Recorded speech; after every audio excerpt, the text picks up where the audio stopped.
Բարի սիրելի քաղաքացիներ, սիրելի ժողովուրդ, հույս ունեմ բոլորդ արթնացել եք արդեն եւ այսօր ուզում եմ ձեզ ներկայացնել քաղաքացիական պայմանագիր կուսակցության նախընտրական ծրագիրը 2026 թվականի խորհրդարանական հերթական ընտրություններում եւ մեր նախընտրական ծրագիրը սկսվում է իմ ուղերձով ուղերձը իր հերթին սկսվում է մեջբերումով 2021-26 թվականներին կառավարության գործունեության ծրագրից, որը ընդունվել է 2021 թվականի օգոստոսին ազգային ժողովում։ Իհարկե այս կտորը ես վերջին շրջանում բազմիցս եմ մեջբերել, բայց նաև որպես մեր նախընտրական ծրագրի անբաժանելի մաս ուզում եմ նորից ընթերցել, հիշեցնեմ կառավարության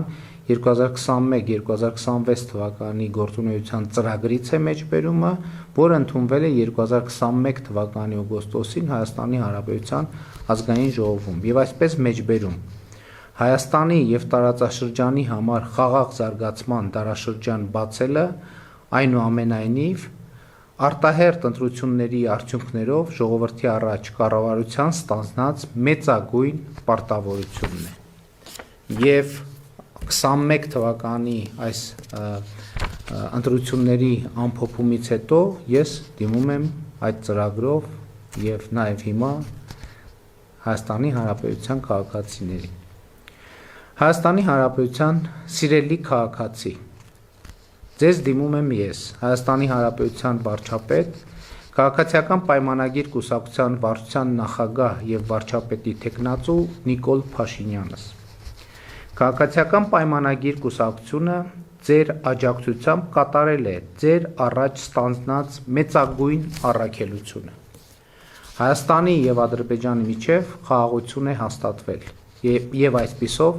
Հայաստանի համար խաղաղ զարգացման դարաշրջանը բացված է։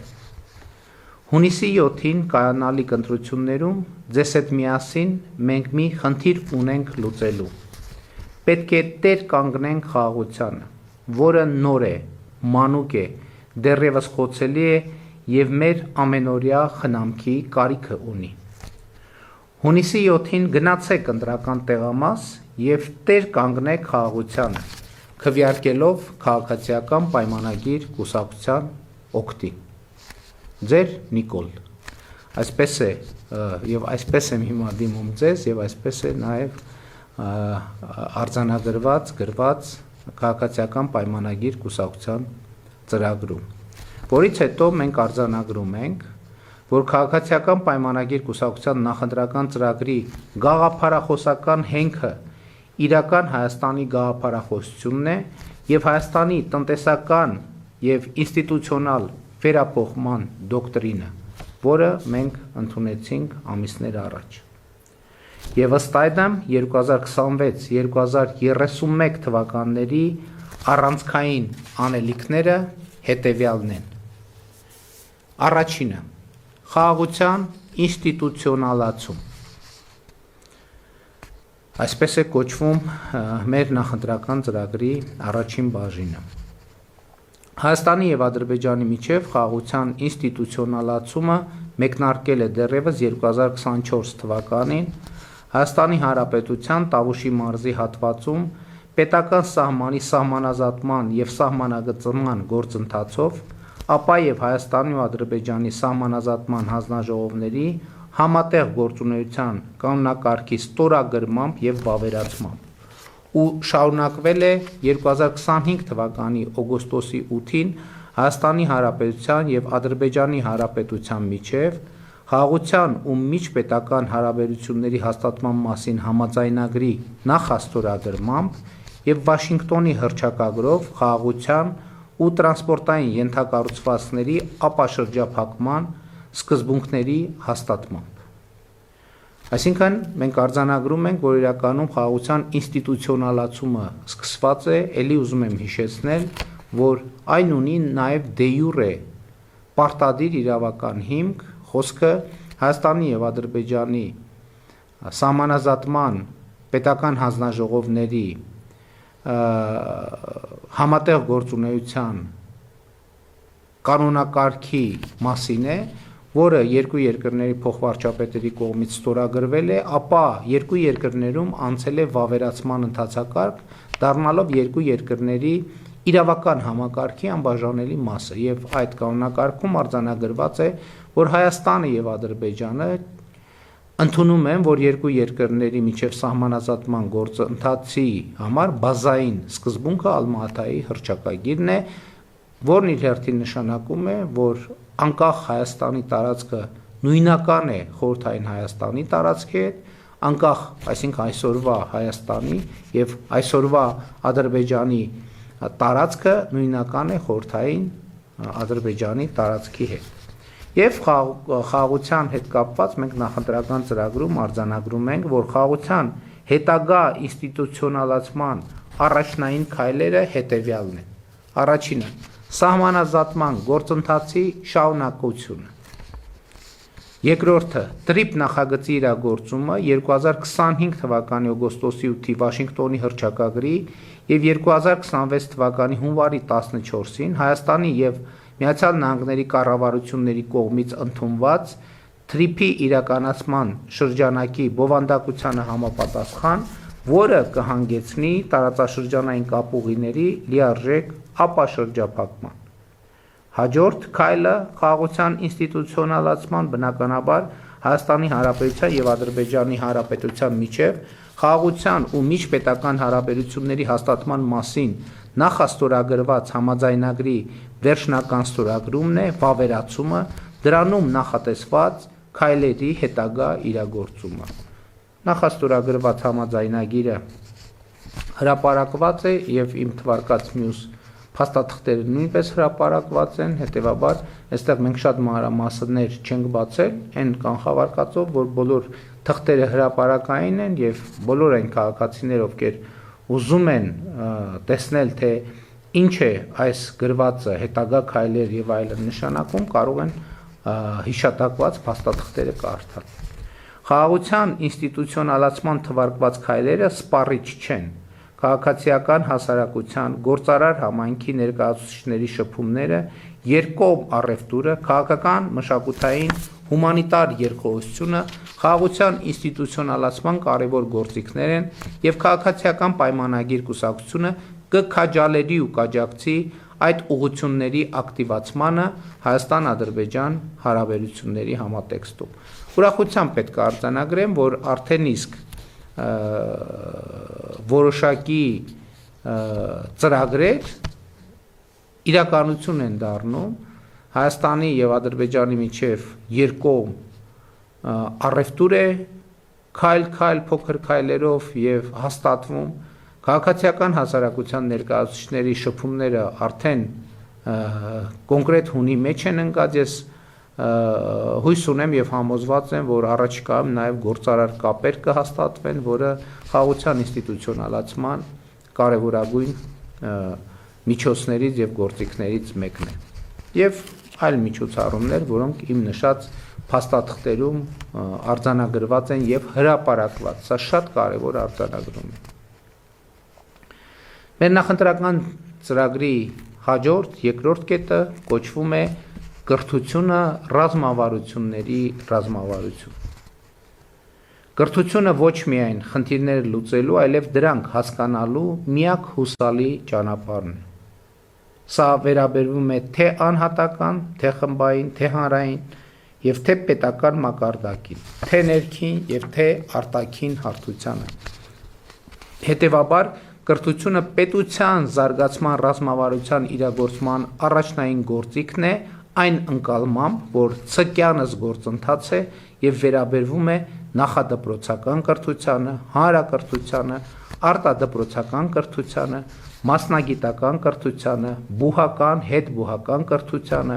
ոչ ֆորմալ կրթությանը, մասնագիտական վերապատրաստմանը, մասնագիտական հմտությունների շարունակական զարգացմանը, վերամասնագիտացմանը, ինտելեկտուալ զարգացմանը, ինչպես նաև պետության ռազմավարական հաղորդակցությանը, այն իմաստով, որ քաղաքացի պետություն հարաբերությունները կրթական հարաբերություններ են, թե քաղաքացու, թե պետության համար։ Կրթության համակարգը ուսումնառուին պետք է ուսուցանի բարեկեցիկ եւ լիարժեք կյանքի երջանկության համար անհրաժեշտ հմտություններ։ Քաղաքացիական պայմանագիր կուսակցությունը կրթությունը հայտարարում է ռազմավարությունների ռազմավարություն։ Այս ռազմավարության իրագործման առաջնային քայլերն են։ Մինչ առաջնային քայլերը նշելը, ես ուզում եմ մեկնաբանություն անել մի այսպիսի բանաձև, որը ես ինքս էլ կիրառում եմ եւ կարծում եմ, որ դա լավ եւ ճիշտ բանաձև է։ Իսկ այդ բանաձևը հնչում է հետեւյալ կերպ։ Եթե մեր մոտ ինչ որ բան չի ստացվում, առաջին քայլը, որ մենք պետք է անենք, վերադառնալն է մեր կրթությանը։ Ես չեմ ասում, որ մենք պետք է գնանք նորից դպրոց կամ մանկապարտեզ եւ նորից սկսենք։ Ոչ, մենք պետք է մեր գիտելիքին, մեր կրթական խնդրին անդրադառնանք, որովհետև ցանկացած հարցում, կենցաղային, սոցիալական, եթե մեր աշխատանքը մեզ չի բերում բավարար արդյունք, ուրեմն մենք առաջին գործը, որ պետք է անենք, հետևյալն է, մենք մեզ հարց պետք է տանք, իսկ ինչն է, որ ես չգիտեմ։ Ընդ որում այս հարցը վիրավորական չի ոչ մեկի համար, որովհետև մարդկության պատմության մեջ երբեք չի եղել որևէ մեկը, որ ամեն ինչ գիտի։ Չի եղել ուղղակի ու չի լինելու։ Եվ խնդիրն այն է, թե մենք ինչ հարց ենք ուզում լուծել։ Եվ եթե այդ հարցի լուծումը մեզ մոտ չի ստացվում, ուրեմն մենք առաջին արձագանքը հետևյալը պետք է լինի, որ ուրեմն մենք ինչ որ բան չգիտենք։ Հետևաբար մենք պետք է այդ հարցի լուծման համար նախ գնանք եւ լրացնենք մեր չիմացածը, ապա այդ կետից վերադառնանք այն հարցի լուծմանը, որը ուզում ենք լուծել։ Իսկ պետական քաղաքականության առումով կրթության ոլորտում իրականացման առաջնային քայլերը 2026-2031 թվականների ժամանակահատվածում հետևյալն են։ Նախադպրոցական կրթության ոլորտում 100 մանկապարտեզների եւ նախակրթարանների կառուցումը, վերակառուցումը, հիմնանորոգումը։ Դուք գիտեք, որ 2026 թվականի արդյունքներով մենք կավարտենք 500 մանկապարտեզների կառուցումը, վերակառուցումը, հիմնանորոգումը եւ այս պահի մեր հաշվարկները մեզ ասում են, որ լրացուցիչ առաջիկա շրջանում եւս 100 մանկապարտեզի կառուցման անհրաժեշտություն կլինի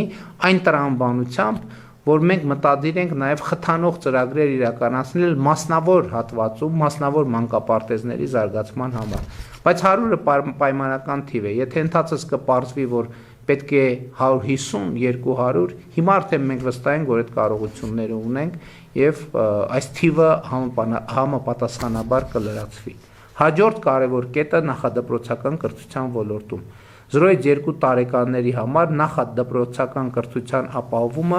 բոլոր խոշորացված համայնքներում։ Սա ըստ էության մսուրային ծառայության ընդլայնման մասին է խոսքը եւ մենք հաջորդ փուլում նախադպրոցական կրթության ոլորտում պետք է հաջորդ քայլը անենք եւ նաեւ 0-2 տարեկան երեխաների համար մանկապարտեզային ենթակառուցվածքներ պետք է ստեղծենք, ինչը հնարավորություն կտա մայրիկներին ավելի շուտ վերադառնալ աշխատանքի եւ նաեւ երեխաների կրթության գործընթացը մենք կսկսենք շատ ավելի վաղ։ Ես հասկանում եմ, որ մեզանում շատ արտասովոր է հնչում 0-ից 2 տարեկան երեխաների արտադպրոցական կրթություն հասկացությունը, բայց մեր ընկալումն այն է, որ ծնված պահից երեխան ըստ էության իհարկե շատ, այսպես ասած, բջջային մակարդակով, բայց միևնույն է կրթական process է անցնում եւ մենք պետքա մեր երեխաներին հնարավորինս աջակցենք եւ այդ process-ի համար հնարավորինս լավ պայմաններ ստեղծենք։ Հաջորդ կետը առնվազն 1 տարվա պարտադիր նախադպրոցական կրթության ապահովումը բոլոր 5 տարեկան երեխաների համար։ Այսինքն մեր ընկալումն այն է, որ երեխաները բուն դպրոց հաճախելուց առաջ պետք է ավելի ինտենսիվ ծրագրով նախապատրաստվեն դպրոցական կրթությանը։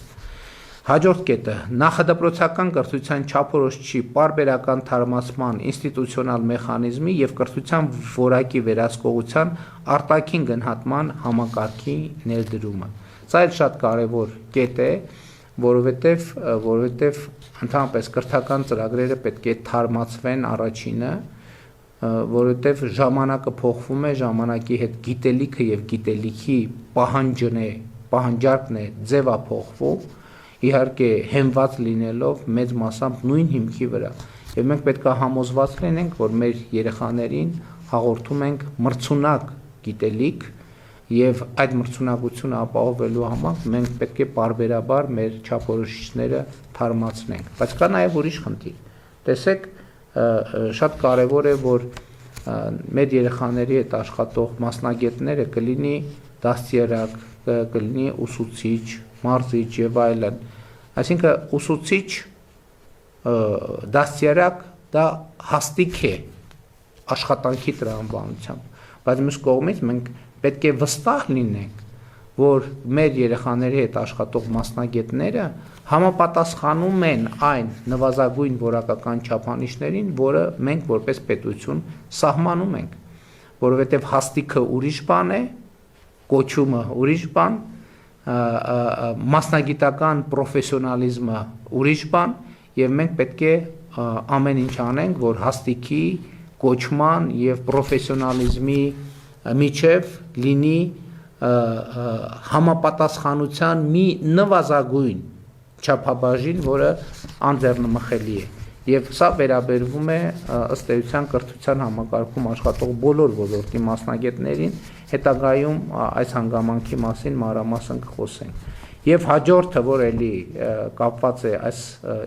նշվածի հետ, տարակարգի միջոցով նախադպրոցական հաստատությունների աշխատողների մասնագիտական հմտությունների եւ վարձատրության շարունակական աճի ինստիտուցիոնալ մեխանիզմի ընդլայնում։ Մեր կանխավարկածը հետեւյալն է, հիմա կոնկրետ մենք խոսում ենք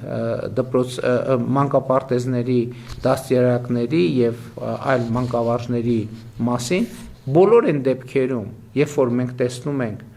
որ մասնագետը պատրաստ է եւ աշխատում է ինքը վրա իր պրոֆեսիոնալ հմտությունները բարձրացնելու ուղղությամբ, պետությունը պետք է նման մասնագետներին սոցիալական ապահովության լրացուցիչ միջոցներ տա եւ ընդհակառակը սոցիալական ապահովության, այսինքն վարձատրության լրացուցիչ եւ ավելացված չափերով պետք է խթանի, որպեսզի մասնագետները, մանկավարժները ավելի շատ աշխատեն իրենց պրոֆեսիոնալիզմը ժամանակի պահանջներին համապատասխան պահելու ուղղությամբ։ Եվ նախադպրոցական կրթության ոլորտի հետ կապված այսքանն է գրված մեր նախընտրական ծրագրում, հաջորդ կետը հանրակրթության ոլորտն է։ Ինչ ենք պատրաստվում անել։ Պատրաստվում ենք հաջորդ 300 դպրոցների կառուցմամբ, վերակառուցմամբ, հիմնանորոգմամբ եւ գույքի ամբողջական հագեցմամբ զբաղվել այդ ամենը ապահովելու համար։ Սիրելի հայրենակիցներ, սիրելի ժողովուրդ, երբ որ մենք 300 դպրոցների ծրագիրը սկսում էինք, մենք եւ սկսեցինք իրականացնել, մենք առերեսվեցինք մի իրականության հետ, որ Հայաստանի Հանրապետությունում գործնականում չկա դպրոց, որը չունի առնվազն հիմնանորոգման կարիք, բայց հիմնականում վերակառուցման եւ կառուցման կարիք, որովհետեւ շենքերը հնամաշ են, ոչ միայն հնամաշ են ֆիզիկապես, այլև բարոյապես, այն առումով, որ ժամանակակից պահանջներին չեն համապատասխանում։ Եվ հետեւաբար 2026 թվականին մենք կավարտենք 300 դպրոցի ծրագիրը եւ 2026 թվականին ընտրություններից հետո մենք կսկսենք հաջորդ 300 դպրոցի կառուցման, վերակառուցման, հիմնանորոգման ծրագիրը,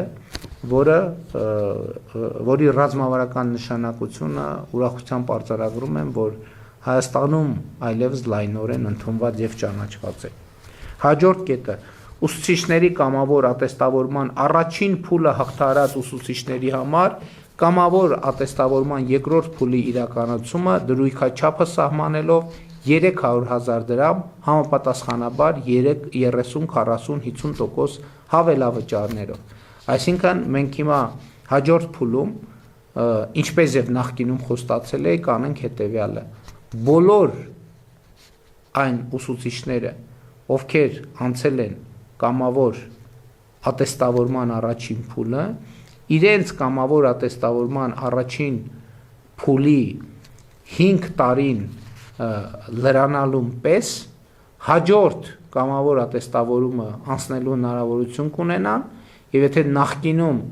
հիմա այսինքն ուսուցիչների ատեստավորված ուսուցիչների դրույքաչափը 200,000 դրամ էր եւ այդ բազայի վրա էր արդեն տեղի ունենում ատեստավորման միավորների հավելումը, հաջորդ փուլում արդեն կլինի 300,000 դրամ եւ արդեն հավելումները կլինեն 300,000 դրամի տեսակարար տոկոսներին համապատասխան, այսինքն 30, 40 կամ 50%-ով։ Հաջորդը ուսուցիչների համար համալիր երաշխիքներ սահմանոր, այդ թվում բնակարանային ապահովման հարցում աջակցության ծրագիր նախատեսող ուսուցչի կարգավիճակի մասին օրենքի ընդունում։ Մենք նման օրենք կընդունենք, որտեղ մենք կնախատեսենք նաև, որ պետությունը հատուկ ծրագիր պետք է իրականացնի ուսուցիչների բնակարանային ապահովումը իրագործելու համար։ Ըստ էության մենք արդեն մասամբ սկսել ենք որոշակի գյուղական դպրոցների հետ կապված, բայց մենք այս ծրագիրը փուլ կընդլայնենք ամբողջ հանրապետությունով, այն իմաստով, որ նաև բոլոր բնակավայրերում աշխատող մեր սիրելի ուսուցիչները նաև բնակարան ձեռքբերելու հարցում լրացուցիչ աջակցության հնարավորություն կունենան։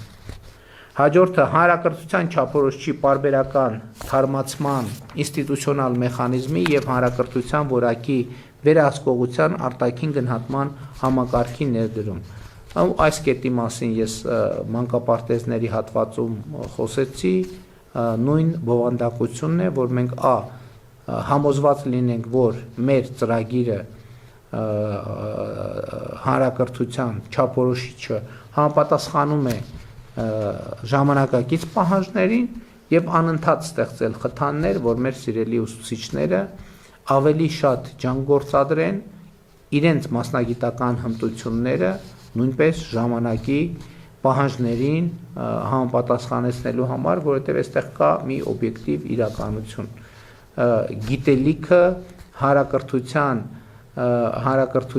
մրցունակության համար անհրաժեշտ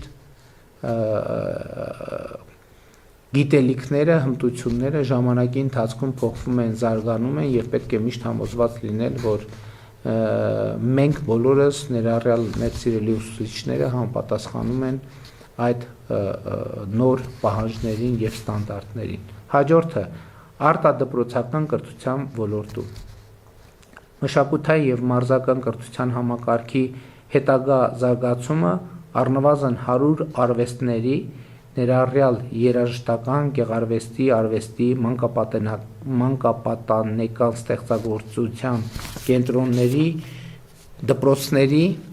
այսինքն արվեստի երաժշտական դպրոցների,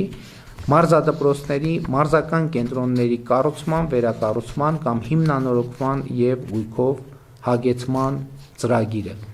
Հիմա ինչի մասին է այս ծրագիրը։ Իհարկե մենք 300 դպրոցների գործող եւ նոր ծրագրերով ապահովում ենք նաեւ որոշակի մշակութային, մարզական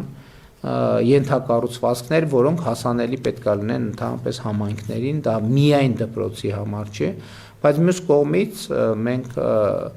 ուսումնասիրում ենք եւ կրթական ենթակառուցվածքը ընդլայնելու խնդիր ենք տեսնում։ Որն է այդ խնդիրը։ Մեզ պետք են երաժշտական դպրոցներ, մեզ պետք են արվեստի դպրոցներ, մեզ պետք են մարզադպրոցներ եւ մենք այս ուղղությամբ կաշխատենք, ինչ նկատի ունեմ, որովհետեւ մեր հույսը այն է, որ եւ երաժշտական դպրոցների եւ արվեստների դպրոցների եւ մարզադպրոցների պահանջարկը այնքան կմեծանա երեխաների շրջանում, որ դպրոցական ենթակառուցվածքները, որը մենք կառուցում ենք, արդեն բավարար չեն լինի եւ մեզ անհրաժեշտ կլինի լրացուցիչ դպրոցներ, ընդ որում նկատի ունենալով այն երեխաներին, ովքեր այս ուղղություններով ուզում են հետագայում պրոֆեսիոնալ գործունեություն ծավալել։ Պարզա չէ, երեխան, ասենք, դպրոցում զբաղվում է ծրագրի շրջանակներում ֆիզկուլտուրա բնականաբար կա։ Մենք բոլոր դպրոցները ապահովում ենք սպորտային դահլիճով, բացօթյա խաղահրապարակներով, մարզական ենթակառուցվածքներով եւ գույքով։ Բայց մեր մտածածը այն է, որ դպրոցում պետք է Երևան այն երեխաները, ովքեր օրինակ սպորտի հետ կապված արտառոց տաղանդ են ցուցաբերում եւ նրանց այդ տաղանդը պետք է զարգանա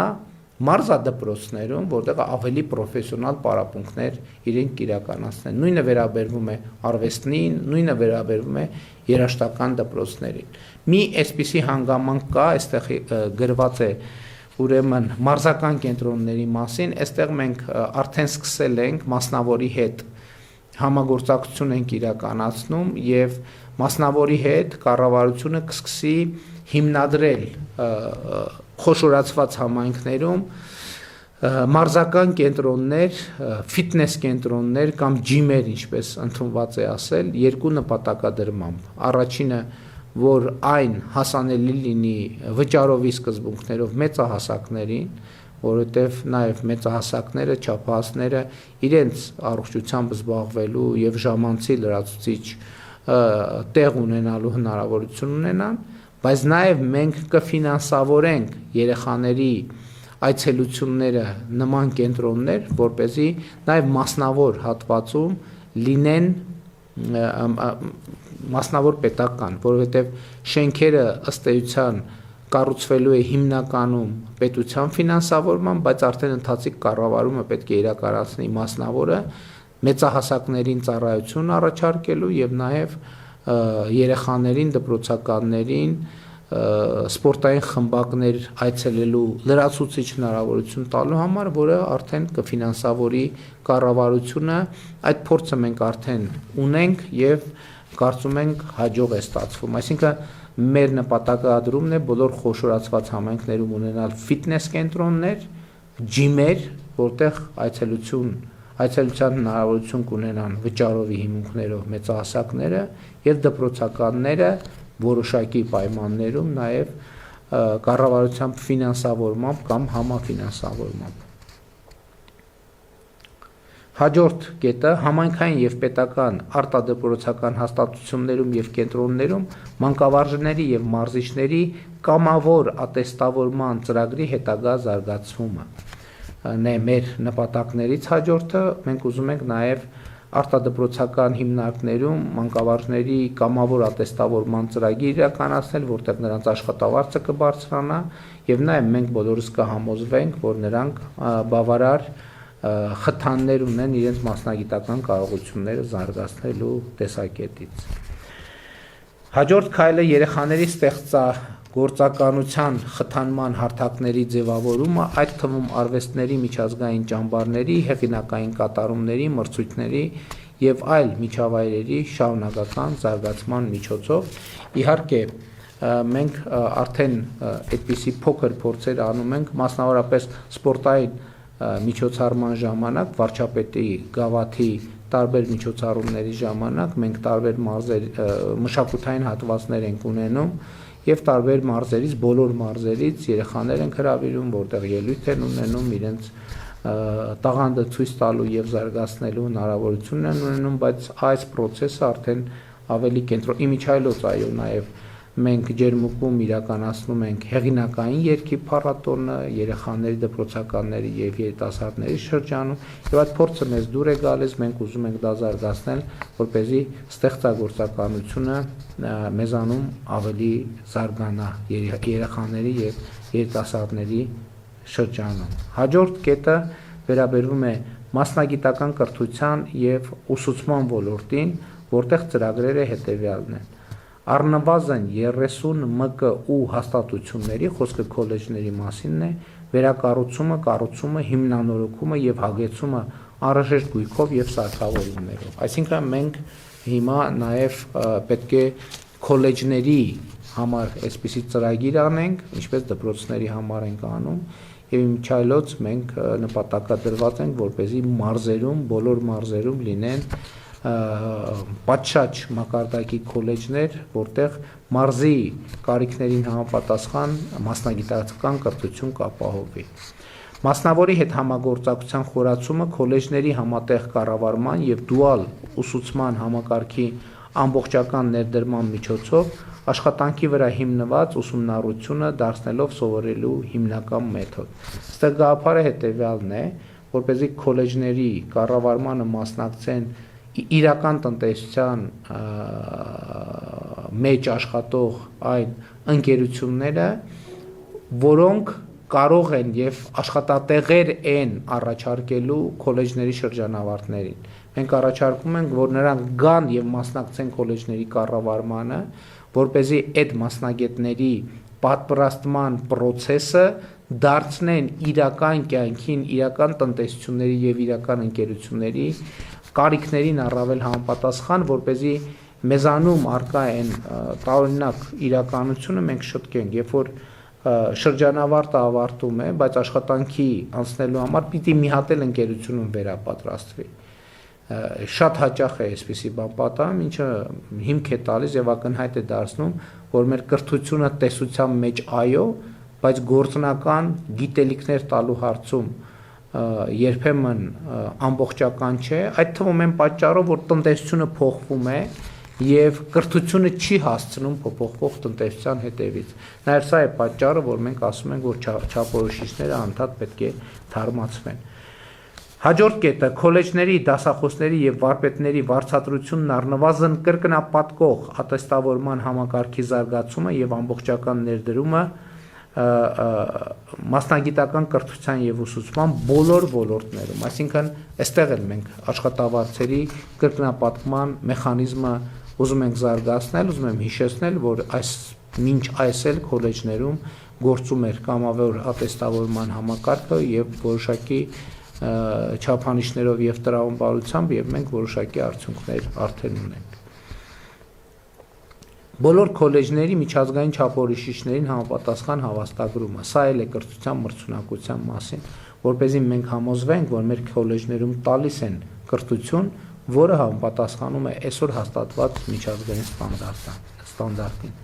Տնտեսության կարիքներին, այդ թվում յուրաքանչյուր մարզում համապատասխան կարիքներին համահունչ նոր մասնագիտությունների շարունակական ներդրումը եւ զարգացումը։ Այսինքն ես արդեն խոսեցի, որ մենք ուզում ենք քոլեջները մաքսիմալ համապատասխանեցնել, մոտեցնել մարզի կարիքներին։ Հիմա ինչ նկատի ունենք։ Օրինակ, ենթադրենք մի մարզում ակտիվ զարգանում են ինտենսիվ ջերմոցային տնտեսությունները։ Հիմա մենք այդ մարզի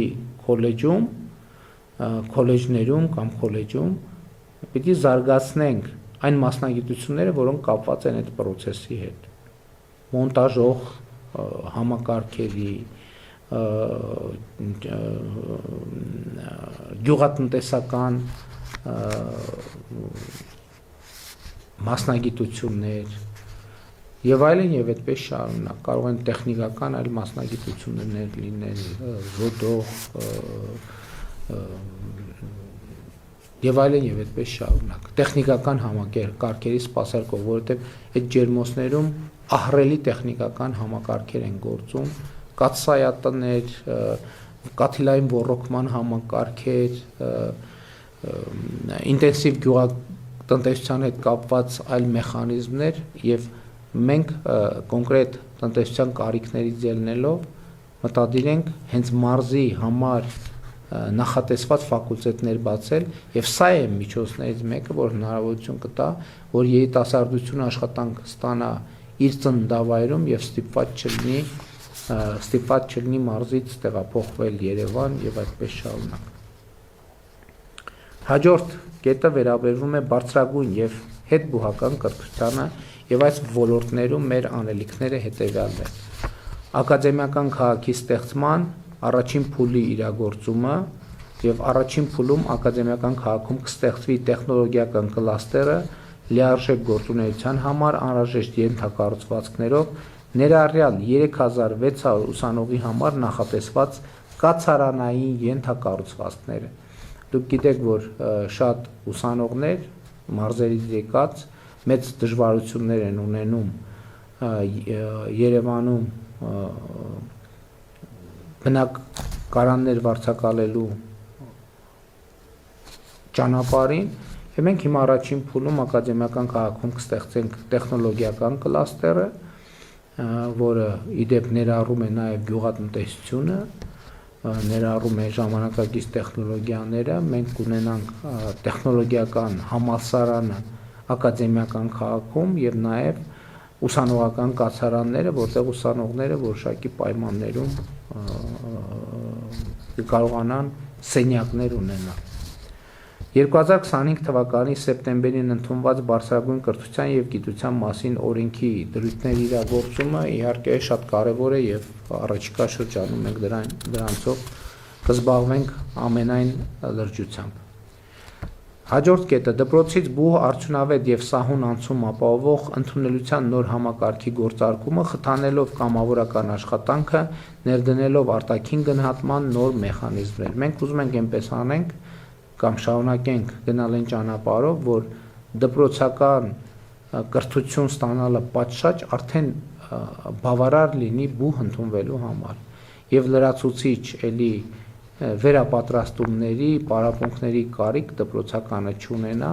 եւ այդ ժամանակ օրինակ օգտագործի կամավորական աշխատանք իրականացնելու համար, որը եւ հանրությանը կբերի օգուտներ ամբողջ աշխարհում ընդունված մեխանիզմ է սա եւ նաեւ մեր դպրոցականներին կօգնի դպրոցական, այսինքն մանկական կյանքից դեպի հասուն կյանք անցնելու այդ ճանապարհը ավելի հեշտ անցնել, որը կամավորական աշխատանքը շատ էականորեն խթանում է գործընթացը, որովհետև երեխաները արդեն հայտնվում են իրական վիճակներում, իրական աշխատանքային մոտ պատասխանատվություններ ստանձնելով, որը իհարկե պիտի համապատասխանի երեխայի տարիքի հետ կապված բոլոր պահանջներին եւ հիմնական իմաստը կամավորությունը, կամավոր օգնելը դարձնել կրթության անբաժանելի հատված։ Հաջորդ կետը հանրային բուհերի ֆինանսավորման եւ ուսանողական կրթաթոշակների նոր մեխանիզմների գործարկումը, որի արդյունքում բավարար առաջադիմություն ունեցող որևէ ուսանող դուրս չի մնա կրթությունից։ Մենք ինչ ենք ասում։ Ասում ենք որևէ ուսանող, որը բավարար, առնվազն բավարար առաջադիմություն ունի, ինքը չպետք է նրա համար, որ ուսման վարձը չի կարողանում վճարել, դուրս մնա բուհից։ Մենք պետք է սա բացառենք։ Մենք այսօր էլ ասում ենք, որևէ ուսանող չպետք է դուրս մնա բուհական կրթությունից միայն այն պատճառով, որ ուսման վարձը չի կարողանում վճարել։ Բայց մենք չենք ասում, որևէ ուսանող դուրս չպետք է մնա բուհից, որովհետև եթե բուհը ցավոք այդպեսի դեպքեր են լինում, սովորելը առաջնահերթություն չէ կամ ինչ որ օբյեկտիվ կամ պատճառով տվյալ ուսանողը բուհում սովորելու չափանիշներին չի անպատասխանում, իհարկե դրա համար է նաև որ քոլեջների համակարգը ներդրվում է, որպեսզի նաև նրանք, ովքեր բուհում սովորելու կամ ցանկություն կամ չունեն կամ ինչ որ այլ օբյեկտիվ պատճառներով չեն կարողանում դա անել, կարողանան նաև քոլեջներում սովորել, բայց բավարար առաջադիմություն ունեցող, բավարար եւ բարձր բնականաբար առաջադիմություն ունեցող որևէ ուսանող չպետք է դուրս մնա բուհից։ Սա է մեր հիմնական խնդիրը, որը մենք պետք է լուծենք։ Եվ այսօր էլ ոչ ինստիտուցիոնալ ձևերով մաքսիմալ լուծում ենք, բայց հիմա մենք ուզում ենք դա դարձնել ըստ էության օրենքով եւ ինստիտուցիոնալ ձևով գործող համակարգ։ Հաջորդ խնդիրը բարձրագույն կրթության միջազգայնացման խթանումն է, օտարերկրյա ուսանողների թիվը հասցնելով առնվազն 15000-ի եւ ապահովելով հայաստանյան բուհերի շարունակական առաջխաղացումը միջազգային վարկանիշային համակարգերում։ Մեզ անհրաժեշտ է միջազգային օտարերկրյա ուսանողների թիվը մեր երկրում ավելացնել։ Եվ սա, եթե անկեղծ ասեմ, ոչ թե օտարերկրյա ուսանողների, այլ մեր ուսանողների համար ենք անում, որտեղ եթե օտարերկրյա ուսանողների համար մեր բուհերը գրավիչ են, գալիս են այստեղ սովորելու եւ նաեւ վարկանիշերի աճ են ունենում մեր բուհերը, դա նշանակում է, որ մենք մեր ուսանողներին առաջարկում ենք պատշաճ կրթություն եւ միջազգայնացումը բուհերի շատ կարևոր գործիք է մեր ուսանողներին, հայաստանյան ուսանողներին, որտեղ օտարերկրացիներն էլ որ գան մեզ մոտ ուսանելու, էլի մեր ուսանողներն են դառնալու, եւ դա շատ կարևոր գործիք է համոզվելու համար, որ հայաստանյան բուհերում մենք հայաստանցի ուսանողներին ապահովում ենք պատշաճ եւ մրցունակ բարձրագույն կրթությամբ։ Հաջորդ կետը, որ մենք ներառել ենք կրթությունը ռազմավարությունների ռազմավարություն բաժնում, հետևյալն է. պետություն, պաշտոնյա, քաղաքացի հարաբերությունների շրջապտույտ, այսպես ենք վերնագրել, եւ ես պարզապես կկարդամ այս կետը հատվածը ձեզ համար։ Ինչ է պետությունը, որն է նրա առանձնահատկությունն ու նշանակությունը։ Ինչ է նշանակում լինել պաշտոնյա, պետական կամ համայնքային ծառայող եւ կամ լինել քաղաքացի։ Ինչպիսին են նրանց հարաբերությունները եւ ինչպիսին պետք է լինեն, ինչ առանձնահատկություններ եւ ինչպիսի ռիսկեր ունեն այդ հարաբերությունները։ Սա առանձնահատուկ կրթական թեմա է, որը կենսական նշանակություն ունի պետության զարգացման եւ հարատեվության համար, եւ այս ուղղությունը պետք է ներկա լինի կրթության բոլոր մակարդակներում, հանրային կյանքի բոլոր ոլորտներում։ Քաղաքացին պետք է սիրի իր պետությունը, ինչպես ինքը իրեն։ Պետությունը պետք է սիրի իր քաղաքացուն եւ սիրելի լինի նրա համար։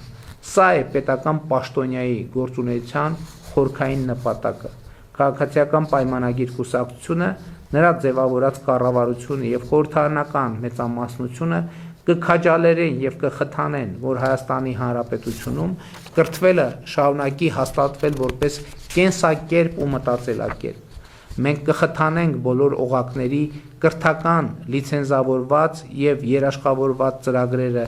թե մասնավոր, թե պետական հատվածներում։ Կրթության բոլոր օղակներում կներդրվեն մասնավոր հատվածի ներգրավման նոր մոդելներ, կընդունվեն եւ կիրականացվեն ընթերցանությունը խթանող ծրագրեր, կընդգծվի մշակույթի եւ կրթության կապը որպես փոխ լրացնող գործոններ։ Հիմա այս հատվածում ընդամենը մի մեկնաբանություն ունեմ, որ մենք պետք է ընդունենք, որ դարերով պետություն չունենալու բերումով եւ նաեւ պետություն հասկացության զարգացման բերումով մենք պետք է մեր կրթական տեսադաշտից բաց չթողնենք հետեւյալ հարցը. ինչ է պետությունը, ինչի համար է պետությունը, ինչ է պետական պաշտոնյա,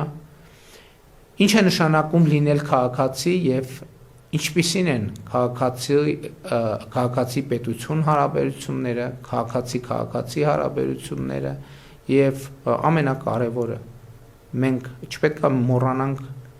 մի բանի մասին, որ պետությունը պետք է սիրելի լինի իր քաղաքացուն եւ սրա համար պետությունը պետք է սիրի իր քաղաքացուն։ Դա էլ պետք է ճշգրտենք եւ հաջորդիվ դրան էլ անուղղակի անդրադարձ կա, իսկ ինչ է նշանակում պետության դիտանկյունից սիրել քաղաքացուն։ Ինչ է նշանակում քաղաքացու դիտանկյունից սիրել պետությունը եւ ինչպես պետք է գործի պետական պաշտոնյան, որ ապահովի սերը պետության եւ քաղաքացու միջև եւ ինչպես պետք է ապահովել այդ սիրո փոխադարձությունը եւ սա մեր գնահատմամբ կրթական խնդիր է եւ մենք այդ խնդիրը պետք է լուծենք այդ թվում կրթական համակարգով սկսած նախադպրոցական կրթությունից եւ ավարտած ցկյանս կրթությամբ, որովհետեւ սա վերաբերվում է նաեւ չափահասներին, մեծահասակներին, բուհերը ավարտածներին, մեզ բոլորիս Եվ սա խնդիր է, որի շուրջ մենք պետք է սովորենք եւ սովորենք։ Հաջորդ բաժինը մեր նախընտրական ծրագրի հավասարակշռված եւ հավասարակշռման արտաքին քաղաքականությունն է։ Եվ հավասարակշռված ու հավասարակշռման արտաքին քաղաքականությունը ցույց տվեց իր արդյունավետությունը, թույլ տալով կայունացնել Հայաստանի Հանրապետության արտաքին քաղաքական միջավայրը։ Հավասարակշռված եւ հավասարակշռման արտաքին քաղաքականությունը կորդեգրվի որպես ռազմավարություն, որի առանցքային խնդիրը արտաքին հարաբերությունների անհամաչափություններ թույլ չտալն է կամ անհամաչափությունները հավասարակշռելու գործիք ունենալը։ Հավասարակշռված եւ հավասարակշռման արտաքին քաղաքականության մեջ առանցքային դեր ունի տարածաշրջանացումը, որի առանցքային նպատակը սեփական միջավայրում առանց արտաքին աջակցության ապրելը Հայաստանի Հանրապետության համար ոչ միայն հնարավոր, այլև հարմարավետ դարձնելն է։ Այս իմաստով հարաբերությունների հետագա զարգացումը Վրաստանի, Իրանի Իսլամական Հանրապետության, Թուրքիայի Հանրապետության, Ադրբեջանի Հանրապետության հետ ունի կարևոր նշանակություն եւ կուսակցությունը քաղաքացիական պայմանագիր կուսակցությունը գնալու է այս ճանապարհով։ Այս համատեքստում տարածաշրջանի տրանսպորտային ենթակառուցվածքների լիարժեք ապաշրջափակումը, այդ թվում եւ թրիփ նախագծի կյանքի կոչումը եւ Գյումրի-Կարս երկաթուղու գործարկումը ոչ միայն ել ավելի կամրապնդեն տարածաշրջանում խաղաղությունը եւ համագործակցությունը, այլև այն կվերածեն արևելք-արևմուտք եւ հյուսիս-հարավ փոխկապակցվածության կարևոր հանգույցի խաղաղության խաչմերուկի։ Տարածաշրջանացման գործնականացման համար կարևորում ենք նաև 3+3 ձևաչափի հետագա զարգացումը եւ Հայաստանի Հանրապետությունը նպաստելու է դրան։ Ձևաչափում Ռուսաստանի Դաշնության ներգրավվածությունն այն կարևոր է դարձնում նաև Հայաստան-Ռուսաստան հարաբերությունների կառուցողական տրանսֆորմացիայի համար։ Հայաստանի Հանրապետությունը որդեգրել է նաև տարածաշրջանացում 2 հայեցակարգը նկատի ունենալով Կենտրոնական Ասիայի եւ Մերձավոր Արևելքի երկրները եւ Հնդկաստանը։ Նախորդող շրջանում մյուս երկրների հետ հարաբերությունների զարգացմանը զուգահեռ էական եղավ նաև Սաուդյան Արաբիայի եւ Պակիստանի հետ դիվանագիտական հարաբերությունների հաստատումը։ Այս ուղղությունը նոր ակտիվություն կստանա 2026-2031 թվականների ընթացքում։ Ուզում եմ հիշեցնել, որ մինչև վերջերս Հայաստանի Հանրապետությունը չուներ դիվանագիտական հարաբերություններ Սաուդյան Արաբիայի եւ Պակիստանի հետ եւ մենք հաստատեցինք դիվանագիտական հարաբերություններ եւ ըստ այդմ նախընտրական ծրագրի այս կետը արձանագրում են նախ հավասարակշռված եւ հավասարակշռման արտաքին քաղաքականության արդյունավետություն եւ պետք է արձանագրել, որ խաղաղությունը մեծ հաշվով մեկնարկել է հավասարակշռված եւ հավասարակշռման արտաքին քաղաքականության հայեցակարգը որդեգրելու պահից, երբ որ մենք այլ դիտանկյունից ենք նայել մեզ, մեր տարածաշրջանին եւ աշխարհին եւ այլ դիտանկյունից նայելը բերել է կոնկրետ արդյունքների։ Այստեղ է որ շատ կարեւոր է, ես նախորդ օրը ազգային ժողովում էլ խոսեցի, օրինակ քաղաքական ընդդիմության որոշ ներկայացուցիչներ շատ հաճախ մեզ եւ կոնկրետ ինձ մեղադրում են ադրբեջանամետ եւ թրքամետ լինելու մեջ։ Իսկ ինչա տեղի ունեցել եւ տեղի ունենում իրականում։ Իրականում տեղի է ունենում հետեւյալը, որ Ադրբեջանի եւ Թուրքիայի հետ հարաբերություններում մենք միշտ գործել ենք երրորդ երկրների միջոցով։ Այսինքն մեր ասելիքները եւ մեր օրակարգերը 90 եւ ավելի տոկոսով քննարկել ենք երրորդ երկրների միջոցով։ Եվ ինչ ենք արձանագրել։ Մենք արձանագրել ենք մի շատ պարզ բան, որը ունի օբյեկտիվ եւ սուբյեկտիվ հիմքեր։ Երբ որ դու երրորդ անձի միջոցով ես շփվում որևէ մեկի հետ, դու չես կարող երբեք համոզված լինել, որ քո ուղերձները երրորդ անձը հասցեատիրոջը ճիշտ է փոխանցում եւ նրա ուղերձները փոխանցելիս նույնպես ճշգրիտ է գործում, որովհետեւ երրորդ անձը կարող է ունենալ իր պատկերացումները, իր շահերը, իր ընկալումները։ Եվ մենք երբեք չգիտենք, որոնք են երրորդ անձի եւ երրորդ անձանց շահագրգռությունները։ Եվ միջ այլոց սա է եղել նաեւ պատճառը, որ երկար տարիներ, տասնամյակներով մեր տարածաշրջանում խաղաղություն չի հաստատվել։ Եվ մենք փոխել ենք մեր դիրքորոշումը։ Մենք ասել ենք, եթե մենք Թուրքիայի եւ Ադրբեջանի հետ խոսելու բան ունենք, իսկ մենք ունենք ակնհայտորեն, ինչու չպիտի խոսենք, որովհետեւ սա է միակ երաշխիքը, որ մենք վստահ կլինենք, որ մեր ուղերձը ճիշտ է հասել տեղ եւ վստահ կլինենք, որ պատասխանը ճիշտ ենք, ճիշտ պատասխան ենք ստանում, այսինքն ճշգրիտ լավ վատ այդ երկրորդ հարցն է, բայց որ հաղորդակցության մեջ դեֆորմացիաներ չլինեն։ Ես ձեզ ուզում եմ հավաստիացնել, որ դեֆորմացիաները միշտ են լինում, երբ որ հաղորդակցությունը երրորդ անձանց միջոցով է, ընդ որում երբեմն կամա դիտավորյալ, երբեմն էլ ակամա, որովհետև կան նյուանսներ, նրբություններ, այդ թվում տարածաշրջանի վերաբերվող մենթալիտետային, ընկալումային, որ հեռավոր երկրները կարող են այդ նյուանսները չարձանագրել, իսկ այս իրավիճակներում, երբ որ տասնամյակների եւ երբեմն նույնիսկ դարավոր կոնֆլիկտներ կան, ամեն նրբությունը կարող է լինել էական, եւ մենք խաղաղության հասել ենք հենց այս հանգամանքը հասկանալով եւ գլխի ընկնելով, որ միշտ չի, որ երրորդ անձի միջոցով փոխանցված ուղերձը փոխանցվում է այնպես, ինչպես ուղերձի հեղինակը դա կուզենար, կամ նկատի ունի, կամ ձևակերպել է, ընդ որում երկու ուղղություններով։ Եվ ահա մեր այս գործելակերպի փոփոխությունն է, որ ոմանց հիմք է տալիս կամ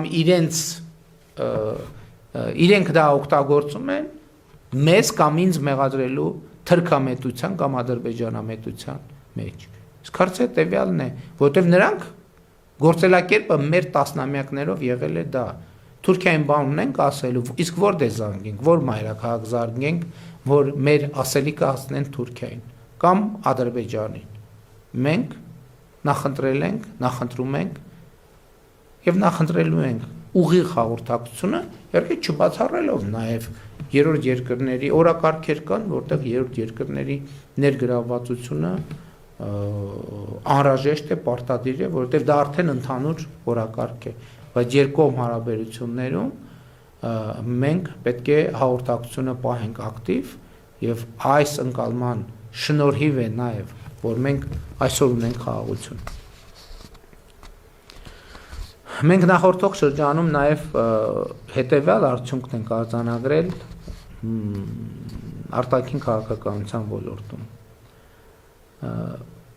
Ռազմավարական գործընկերության կամ երկխոսություն կամ օրակարգ է հաստատվել Ամերիկայի Միացյալ Նահանգների, Վրաստանի, Նիդերլանդների, Չինաստանի, Մեծ Բրիտանիայի, Ղազախստանի, Եվրամիության, Գերմանիայի եւ Լյուքսեմբուրգի հետ։ Առաջիկայում մենք նաեւ հույս ունեմ Ֆրանսիայի հետ այդպիսի փաստաթուղթ կստորագրենք։ Միևնույն ժամանակ Ռուսաստանի Դաշնության հետ հարաբերությունները գտնվում են կառուցողական տրանսֆորմացիայի փուլում։ Հայաստանը զարգացնելու է փոխշահավետ կառուցողական հարաբերություններ Ռուսաստանի Դաշնության հետ։ Ես էլի ասում եմ, Ռուսաստանի Դաշնության հետ մեր հարաբերությունները դժվար է գերագնահատել այդ հարաբերությունների նշանակությունը։ Եվ ուզում եմ նաև բարձրաբանել, ինչ նկատի ունեմ կառուցողական տրանսֆորմացիա ասելով։ Ըստ էության Ռուսաստանի հետ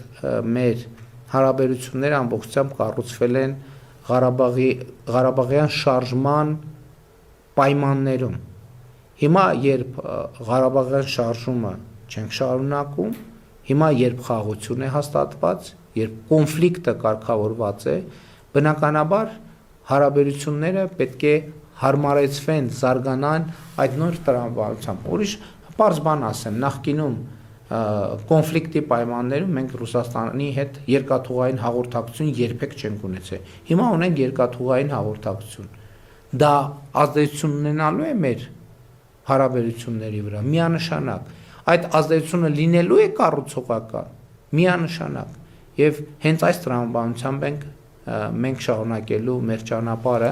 եւ Ռուսաստանի հետ մեր հարաբերություններում խնդիրներ ստեղծելու բոլոր փորձերը, ընդ որում հայաստանյան շատ ուժեր ուզում են հրահրել եւ սադրել ճգնաժամեր մեր հարաբերություններում, մենք նման բան թույլ չենք տալու եւ մեր բոլոր ջանքերը դնելու ենք Ռուսաստանի հետ մեր կառուցողական հարաբերությունների հետագա զարգացման վրա։ Նրբությունն այն է, որ դա պետք է տեղի ունենա հավասարակշռված եւ հավասարակշռման արտաքին քաղաքականության բանաձևերի շրջանակում։ Այստեղ մի կարևոր նրբություն կա, որ մենք պետք է անցնենք։ Հավասարակշռված եւ հավասարակշռման արտաքին քաղաքականությունը պատկերացնելու համար պետք է պատկերացնել, եկեք պատկերացնենք այն բաներ կան, չէ՞, նժարով քշերքներ կան, որ ունենում են երկու նժար։ Հավասարակշռված եւ հավասարակշռման արտաքին քաղաքականությունը պատկերացնելու համար եք պատկերացնենք առանցք, որը մեր պետությունն է, եւ առանցքի շուրջ կան բազմաթիվ նժարներ, որոնք տարբեր երկրների հետ մեր հարաբերություններն են։ Եվ այդ նժարները այսպես այդ առանցքի վրա են։ Եթե այդ հարաբերություններում որևէ նժար լինի անհամաչափ ծանր, դա խնդիրներ կստեղծի երկրի համար, Հայաստանի Հանրապետության համար։ Հավասարակշռված եւ հավասարակշռման արտաքին քաղաքականության նպատակն է, որ այդ բազմանժար կշերքը հավասարակշռություն պահի։ Դա չի նշանակում, որ բոլորի հետ հարաբերությունները պետքա լինեն, այսինքն մենք այդտեղ իդեալական հավասարակշռություն չենք պատկերացնում։ Եվ ընդհակառակ այլ բան ենք պատկերացնում, երբ որ մենք տեսնում ենք, որ մի ուղղությամբ հարաբերությունները անհամաչափ մեծ կշիռ են ստանում, մենք այլ հարաբերություն զարգացնելու միջոցով հավասարակշռությունը վերականգնում ենք ոչ իդեալական։ Նկատի ունեմ բոլոր երկրների հետ հարաբերությունները նույն մակարդակի վրա պետքա չլինեն, բայց պետք է հարաբերությունները հավասարակշռվեն այնպես, որ ընդհանուր առմամբ կշռակարը կշերքը եւ նժարները լինեն հավասարակշռության վիճակում եւ շուրջ չգան, պատկերավոր ասած, երկրի գլխին, եթե այսպես շատ խոսակցական ասենք։ Սա է հավասարակշռված եւ հավասարակշռման արտաքին քաղաքականությունը։ Կարճ ասած, եթե շատ ուղիղ ասեմ, մենք չպետք է ունենանք այնպիսի հարաբերություններ, որի նժարում դրված է մեր հարաբերությունների ենթադրենք 60-70%-ը, էլ չեմ ասում 80-90%-ը։ Մենք պետք է այդ հարաբերությունները բաշխենք, միտեղ պետք է լինի 5%, միտեղ 7%, միտեղ 2%, միտեղ 1%, միտեղ 8% եւ այլն, եւ այդ նժարները որոշակի հավասարակշռության վիճակում պետք է լինեն։ Հաջորդ ենթավեռնագիրը մեր նախընտրական ծրագրի Հայաստանի Հանրապետություն Եվրոպական միություն հարաբերությունների մասին է։ 2023 թվականից Հայաստանում գործող ԵՄ քաղաքացիական առաքելությունը իր նպաստը բերեց մեր երկրի կայունության արևելյան սահմանների երկայնքով։ 2024 թվականին ընդունվել եւ կենսագործվում է Հայաստանին աջակցող ԵՄ դիմակայունություն եւ աճ ծրագիրը։ ԵՄ անդամ պետությունները կոնսենսուսային որոշմամբ Հայաստանին աջակցություն տրամադրեցին եվրոպական խաղաղության գործիքի ներքո։ 2025 թվականին ընդունվեց Եվրոպական միությանը Հայաստանի Հանրապետության անդամակցելու գործընթացի մեկնարկի մասին օրենքը։ Մեկնարկեց Հայաստան Եվրամիություն մուտքի արտոնագրերի ազատականացման երկխոսությունը, Հայաստանին փոխանցվեց այդ ուղղությամբ գործողությունների ծրագիրը։ Մեկնարկեցին Հայաստան Եվրոպական միություն անվտանգության եւ պաշտպանության վերաբերյալ խորհրդակցությունները։ Նույն թվականին ստորագրվեց Հայաստան ԵՄ գործընկերության ռազմավարական օրակարգը։ 2018 թվականից ուժի մեջ է Հայաստան Եվրոպական միություն համապարփակ եւ ընդլայնված գործընկերության համաձայնագիրը։ Հայաստանի Հանրապետությունը շարունակելու է Եվրոպական միությանն անդամագրվելու չափանիշներին համապատասխանելու համար անհրաժեշտ բարեփոխումների իրականացումը միջև այդ չափանիշներին լիարժեք համապատասխանելը։ Երբ Հայաստանը կհամապատասխանի Եվրամիության չափանիշներին, ԵՄ-ին անդամագրվելը կդառնա քաղաքական որոշման հարց եւ կախված կլինի նրանից, թե արդյոք Եվրամիությունը պատրաստ է ընդունել Հայաստանին։ Եթե այո, Հայաստանի Հանրապետությունը կդիմի Եվրոպական միության լիարժեք անդամ դառնալու համար։ Եթե ոչ, վերը նշված բարեփոխումների իրականացումը ռազմավարական ձեռքբերում կլինի Հայաստանի Հանրապետության համար, որովհետև Հայաստանի Հանրապետությունը դարձած կլինի եվրոպական չափանիշներին լիարժեք համապատասխանող երկիր։ Սա մի խոսույթ է, որի վերաբերյալ բազմիցս խոսել ենք եւ ես ավելի մանրամասն չեմ անդրադառնա, որովհետև ըստ էության տեքստի մեջ ամեն ինչ ասվեց եւ մենք բազմիցս դրա մասին խոսել ենք, թե ինչ նպատակներ ենք հետապնդում Եվրոպական միության հետ կապված մեր օրակարգերում։ Հաջորդ կետը վերաբերվում է Հայաստանի Հանրապետություն Եվրասիական տնտեսական միություն հարաբերություններին։ Եվ մենք արձանագրում ենք, որ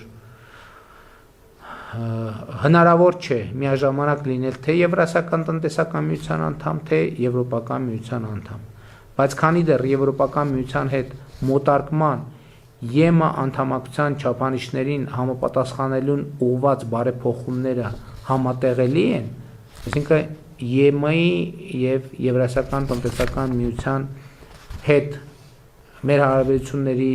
զարգացման օրակարգերը քանի դեռ համատեղելի են, Հայաստանի Հանրապետությունը կշարունակի մնալ ԵԱՏՄ անդամ եւ կզարգացնի առևտրատնտեսական հարաբերությունները նրա անդամ երկրների հետ։ Այս էլ է խոսույթ, որի մասին բազմիցս խոսել ենք։ Մենք գիտենք, որ համատեղելի չէ ԵԱՏՄ եւ Եվրոպական միությունը, բայց քանի դեռ մեր օրակարգերը համատեղելի են, մենք ընտրություն չենք կատարի։ Երբ որ կգա այն կետը, երբ որ պետք կլինի ընտրել, իսկ որ համատեղելիության մի տարածք կա, ակնհայտ է։ Եվ երբ որ կգա այն կետը, երբ որ համատեղելիության տարածք չլինի, այդ ժամանակ Հայաստանի Հանրապետությունը ժողովուրդը բնականաբար հանրաքվեով կկայացնի որոշում, կամ եթե որոշման մասշտաբները այլ լինեն, այլ իրավական ընթացակարգերով Հայաստանի Հանրապետությունը կկայացնի որոշում։ Քանի դեռ այս կետին չենք հասել, որևէ կամ որոշում կայացնելու անհրաժեշտություն չկա։ Բազմակողմ այլ ձևաչափերի մասին մեր ասելիքը հետևյալն է։ Բազմակողմ ձևաչափերում Հայաստանի Հանրապետության ներգրավվածությունը կարևոր է հավասարակշռված եւ հավասարակշռման արտաքին քաղաքականությունը առավել արդյունավետ դարձնելու համար։ ՄԱԿ-ում եւ նրա մասնագիտացված առանձին մարմիններում ԵԽ-ում, ԵԱՀԿ-ում, ԱՊՀ-ում, ֆրանկոֆոնիայի միջազգային կազմակերպությունում, եվրոպական քաղաքական համայնքում Հայաստանի Հանրապետությունը կշարունակի մնալ ակտիվ անդամ։ Հայաստանի Հանրապետությունը դարձավ նաև ԱՄՆ նախագահ Դոնալդ Թրամփի նախաձեռնած Խաղաղության խորհրդի անդամ եւ կշարունակի աշխատանքները այդ ձևաչափում։ 2026 թվականի հոկտեմբերից Հայաստանի Հանրապետությունը ստանձնելու է ՄԱԿ կենսաբազմազանության մասին կոնվենցիայի կողմերի 17-րդ COP17 համաժողովի նախագահությունը շուրջ 2 տարի հանդիսանալով շրջակա միջավայրի պահպանությանն ուղղված գլոբալ որոշումների ընդունման կենտրոնական դերակատարում ունեցող երկիր, ինչը Հայաստանին բերելու է եւ բնապահպանական եւ միջազգային մակարդակում լավագույնս դիրքավորվելու մեծ հնարավորություններ։ Գիտեք, որ այս տարի մեծ երկու խոշոր միջազգային միջոցառում է նախատեսված մեր երկրում։ Առաջինը Եվրոպական քաղաքական համայնքի գագաթաժողովն է, որ տեղի ունենալու մայիսի 4-ին, եւ երկրորդը COP17 կենսաբազմազանության COP17 համաժողովը, որը տեղի է ունենալու հոկտեմբերին, երկուսն էլ մասշտաբային մեծ միջոցառումներ են։ Հայաստանի Հանրապետությունը հետաքրքրված է նաև Շանհայի համագործակցության կազմակերպության անդամակցությամբ։ Հավասարակշռված եւ հավասարակշռման արտաքին քաղաքականության համատեքստում Հայաստանը կդիտարկի բազմակողմ այլ ձևաչափերում իր մասնակցության կամ դրանց հետ համագործակցության հարցը։ Բայց հապկում Հայաստանի Հանրապետության անդամակցությունը, ինչպես գիտեք, սառեցված է եւ ակտիվությանը վերադառնալուն ուղղված քայլեր չեն ձեռնարկվում։ Եվ սա արձանագրված է մեր նախընտրական ծրագրում։ Եվ հաջորդ գլուխը քաղաքացիական պայմանագիր կուսակցության նախընտրական ծրագրի վերաբերվում է արտաքին անվտանգությանը։ Սա շատ կարևոր հատված է մեր նախընտրական ծրագրի, սիրելի ժողովուրդ, սիրելի քաղաքացիներ, եւ ես հատուկ ուշադրություն եմ հրավիրում այս հատվածի վրա, որովհետեւ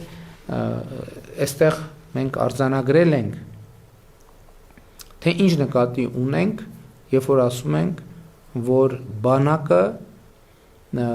արտաքին անվտանգության ապահովման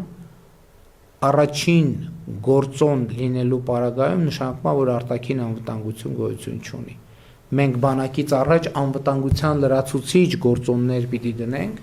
որպեսզի մենք համարենք, որ ունենք իրական անվտանգություն։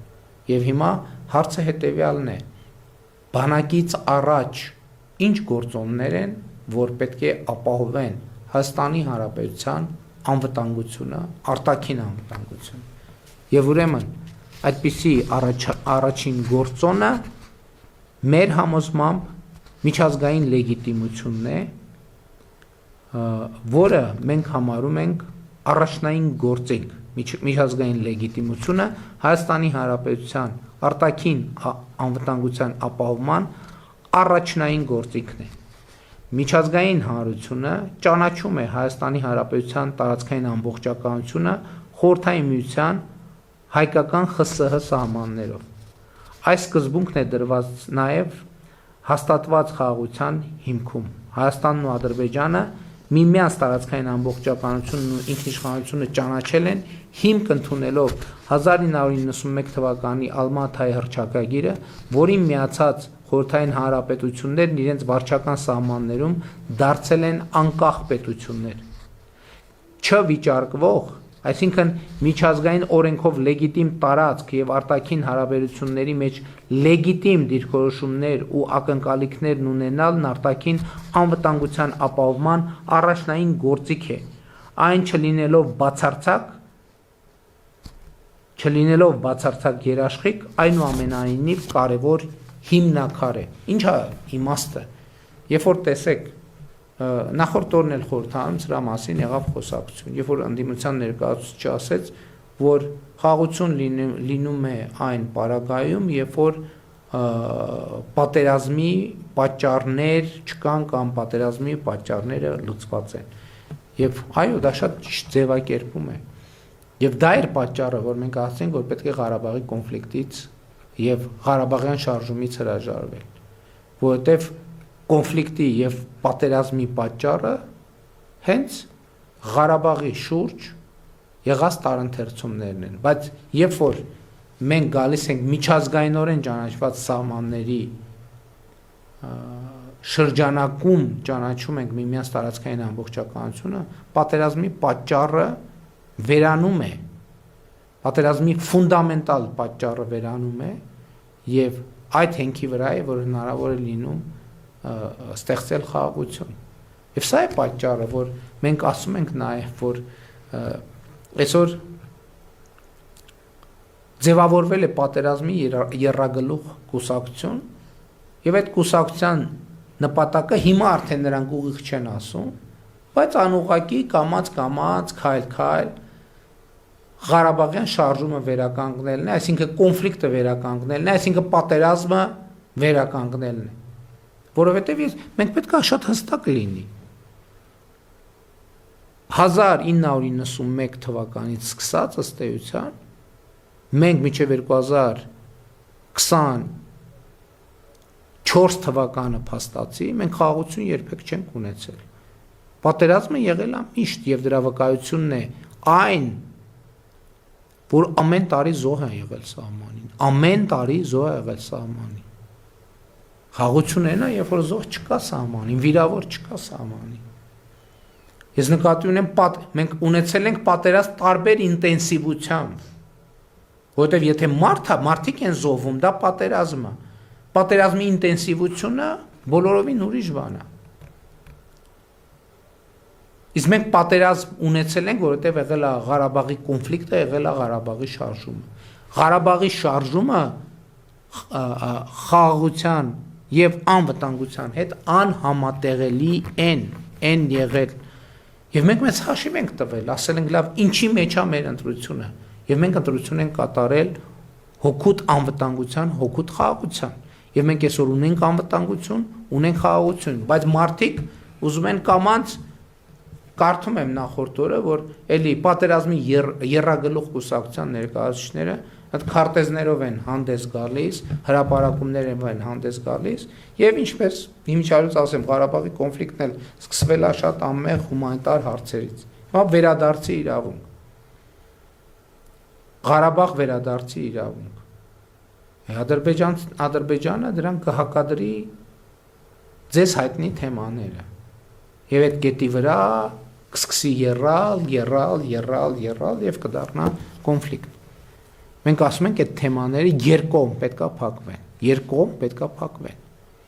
Եվ սա իրատեսական եւ լեգիտիմ մոտեցում է միջազգային իրավունքի տեսակետից։ Եվ սա է մոտեցումը, որ երաշխավորում է խաղաղության։ Որտեւ եթե մենք հիմա ասենք, որ Ղարաբաղի մեր սիրելի հայրենակիցները պետքա վերադառնան Ղարաբաղ եւ մեր փախստականները պետքա վերադառնան, նրանք էլ են ասում, մեր փախստականներն էլ ուրեմն պետքա վերադառնան։ Հա մենք ասում ենք, չէ, մի րոպե Ղարաբաղի դեպքը ուրիշ է, նրանք ասում են, չէ, մի րոպե մեր դեպքն էլ է ուրիշ։ Այս ինչ տեղի դեպքն էլ է ուրիշ։ Եվ այլն եւ այսպես շարունակ։ Ես ուզում եմ ուղիղ ասել ձեր ժողովուրդ։ Եվ ես սրա մասին խոսել եմ այդ թվում հրապարակային։ Երբ է խաղաղությունը դառնում իրական, երբ որ մենք Ադրբեջանին առաջարկել ենք եւ առաջարկում ենք ռազմավարական գործարք։ Որն է ռազմավարական գործարքը։ Մենք ճանաչել ենք տարածքային ամբողջականությունը միմյանց եւ ինքնիշխանությունը Ալմաթայի հռչակագրի հիման վրա, այսինքն խորհրդային միության տարածքով։ Ներողություն, խորհրդային հայկական ԽՍՀ եւ ադրբեջանական ԽՍՀ տարածքներով։ Ուրեմն ճանաչում ենք ճշգրիտ, դելիմիտացիա ենք անում եւ հանգիստ ենք թողում իրար։ Հանգիստ էլ չենք բանանում, փորփրում, ով երբ որտեղ ապրել եւ այլն, ինչ ա ունեցել, էսա ունեցել են անում։ Մենք փակում ենք այդ թեման, որովհետեւ դա է խաղաղությունը։ Որովհետեւ եթե գիտեք ինչ, մենք պետք է արձանագրենք, որ մենք ունենք մեր ճշմարտությունը, այո, միանշանակ ունենք մեր ճշմարտությունը, բայց բոլորն ունեն իրենց ճշմարտությունը։ Եւ այդպեսին չի, այնպես չի, որ մենք երբ որ գնում ենք տարբեր միջազգային ատյաններում, մեր ճշմարտությունն են ներկայացնում, միջազգային հանրությունը մեզ ծափահարում, ասում է, վայ, ընդ որում բոլոր երկրներում կան այդպիսի շրջանակներ եւ կոնֆլիկտի ժամանակաշրջանում ես ուզում եմ ձեր ուշադրությունը հրավիրել ու սա լսելիս պետք չի նեգատիվ վերաբերվել բոլոր այդ երկրներին։ Բոլոր երկրներում էլ կան եղել են եւ ադրբեջանամետ շրջանակներ եւ հայամետ շրջանակներ։ Հայամետեր եկել են Հայաստան, տեսախցիկներ առաջ կանգնել են, ասել են, բա ձեր ասածը ճշմարտություն է, բա պատմական արդարությունը, բա Վուդրո Վիլսոնի իրավարար վճիռը, բանը Սևրի պայմանագիրը, բա այն մենք ձեզ հետ ենք, ձեր կողքին ենք, եղել են տարբեր շրջանակներ, պաշտոնական, կիսապաշտոնական, բայց ոչ մեկ մեզ ցույց չի տվել, որ միևնույն ժամանակ այդ նույն երկրից մի հատ ուրիշ խումբ կամ նույն ժամանակ չէ, մի ամիս հետո կամ առաջ գնացել Ադրբեջան եւ նույնը ասել Ադրբեջանին, ասել ավայ ձեր ասածը բացարձակ ճշմարտություն է, մենք լիարժեք պաշտպանում ենք, ձեր կողքին ենք, ամեն ինչ անելու ենք։ Եվ դրա արդյունքում ինչ ա եղել։ Արդյունքում եղել է կոնֆլիկտի բորբոքում, որի վրա հիմնականում այլոք տաքացրել են իրենց ձեռքերը։ Իսկ մենք տառապել ենք կորուստներ ենք ունեցել։ Եվ էլի եմ ասում, եթե եկեք մենք վերադառնանք Եվրոպա եւ Եվրոպայի պատմությանը, բոլոր տեղերում այսպիսի պատմություններ կան, լավ, եթե ոչ բոլոր տեղերում, տեղերի 90%-ում։ Այսօր եվրոպական որ երկրի հանրությունն է, որ համարում է, որ իր միջազգայինորեն ճանաչված տարածքը ճշգրիտ են տարածքն է, որը արդարացիորեն եւ պատմական արդարության տեսակետից պատկանում է Իրան։ Դա է Իրանը եւ ոչ ավել։ Ոչ, այդպես չի։ Բայց մարդիկ այնուամենայնիվ գտել են հավասարակշռման մի կետ, որովհետեւ հասկացել են, որ լավ, ինչքան կարելի է իրար կոտորել, ինչքան կարելի է, պետքա կանգ առնել մի կետի։ Պետքա կանգ առնել մի կետի։ Ես հիմա չեմ ուզում կոնկրետ օրինակներ բերել, որովհետեւ դա կոռեկտ չի իմ կողմից, ես պետության ղեկավար եմ եւ այլ պետությունների պատմությունների մասին ինքն էլ սենց հրապարակային խոսելը դիվանագիտական նորմերի խախտում կլինի, բայց դուք գիտեք բոլոր այդ պատմությունը։ Եվրոպայի պատերազմների, կոնֆլիկտների պատմությունը գիտեք։ Չնայած այսօր էլ դրսևորվում է այդ ամեն ինչը։ Խաղաղությունը հավասարակշռման այն կետն է, որի շուրջ հնարավոր է լինում պայմանավորվել։ Մենք պայմանավորվել ենք միջազգայինորեն էսա պատճառը, որ ես ասում եմ, որ մեզ ասում են անդադ զիջումներ եկար է զիջ։ Իսկ ինչ ենք մենք զիջել։ Ինչ ենք մենք զիջել, եթե ելնենք մեր միջազգային լեգիտիմության տրամաբանությամբ։ Մենք ոչ մի բան չենք զիջել։ Բացարձակապես ոչ մի բան չենք զիջել, որը միջազգային օրենքներով մեզ է պատկանում, մենք դրանից ոչ մի բան չենք զիջել։ Խոսում մենք այսօր էլ ենք խոսում Հայաստանի շուրջ 200 կիլոմետր, քառակուսի կիլոմետր օկուպացված տարածքների մասին, բայց նաև գիտենք արդեն ասցի դե յուրե իրավական պարտադիր ուժ ունեցող փաստաթղթով մենք արձանագրել ենք, որ այդ հարցը կլուծվի սահմանազատման շրջանակում։ Եվ այդ հարցը կլուծվի սահմանազատման շրջանակում։ Ինչու՞, որովհետև դա լեգիտիմ հարց է։ Միջազգային իրավունքի եւ օրենքի տեսակետից լեգիտիմ հարց է եւ բոլոր լեգիտիմ հարցերը կլուծվեն, բայց ելի եմ ասում, միջազգային լեգիտիմությունը բացարձակ երաշխիք չի, որովհետեւ աշխարհը հիմա շատ խառն է, բայց այնուամենայնիվ կարևոր հիմնակարը, որը մենք չպետք է դնենք մեր առաջ ոչ լեգիտիմ խնդիրներ, հետո մեր 18 տարեկան զինվորներին ասենք, գնացեք դե մենք սենց խնդիր ենք դրել։ Ոչ լեգիտիմ միջազգային իրավունքի եւ միջազգային ճանաչվածության տեսակետից, սահմանների ճանաչվածության տեսակետից, որ հետո է տարբեր երկրներից բաժանվեն երկու խմբի, մի մասը մեզ գասի, դուք ճիշտ եք 100%-ով ձեզ հետ են, մի մասը գնա Ադրբեջան ասի, կամ երկրների մի մասը գա մեզ ասի, մի մասը գա այդ երկրներ կան, որտեղ նույն երկրի ներկայացուցիչները երկու տեղ են գնում, երկրներ էլ կան, որ կան երկրներ, որ մենակ մեզ են այդ ասում, կան երկրներ, որ մենակ Ադրբեջանն են այդ ասում, բայց սրանց էությունը չի փոխվում։ Եվ հետեւաբար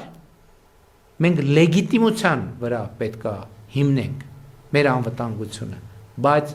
լեգիտիմությունը առաջին, բայց ոչ միակ գործոնն է։ Որն է հաջորդ գործոնը։ Փոխկապվածությունը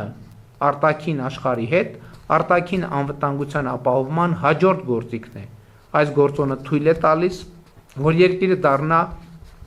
գլոբալ մատակարարումների շղթայի տնտեսական շրջանառության այնքան կարևոր մաս, որ նրա անվտանգությունն ու կայունությունը կարևոր դառնան բազմաթիվ այլ, այդ թվում հարևան երկրների համար եւ ընդհակառակը, որի անկայունությունը որպես սպառնալիք ընկալվի տարածաշրջանի եւ միջազգային հանրության կողմից։ Խաղաղության խաչմերուկ նախագիծը եւ սրանից բխող տրիպ նախագիծը, որոնց իրականացման արդյունքում Հայաստանի Հանրապետության տարածքով ապրանքներ կհոսեն արևելքից արևմուտք, հյուսիսից հարավ, նման հնարավորություններ են ստեղծում մեր երկրի համար եւ մենք հենվում ենք ու հենվելու ենք ռազմավարական այս ընկալման վրա։ Սա էլ է շատ կարևոր մի մաս։ Անվտանգությունը ինչ է դա կապված։ Ես եւ մենք մեզ հարց պիտի տանք։ Իսկ եթե Աստված չանի Հայաստանի հետ մի բան այն չլինի, ում աշխարհում դա հետաքրքրելու։ Ես գիտեք ինչ անկեղծ ասեմ,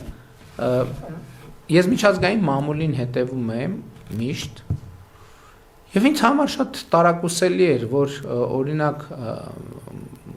մեր կոնֆլիկտային իրավիճակները, էսկալացիաները շատ հպանցիկ էին լուսաբանվում միջազգային մամուլում, շատ հպանցիկ։ Այսինքն ոչ իրադրության մեր ընկալմանը համապատասխան։ Եվ ես ինձ հարց տվեցի ինչու։ Ինչն է դրա պատճառը։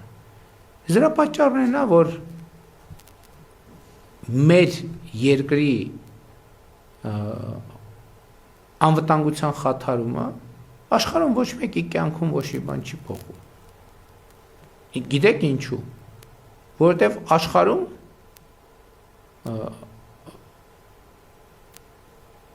աշխարհի շատ քիչ մարդկանց կարիքներն են բավարարվում, օրինակ Հայաստանով անցնող ապրանքների միջոցով։ Ես մայրաքաղաքներում ես մտածումների ժամանակ մտնում էի այդ երկրների սուպերմարկետներ,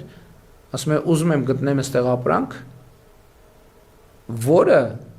Հայաստանի տարածքով է եկել հասել այս երկրի սուպերմարկետ։ Ու ես բնականաբար չէի գտնում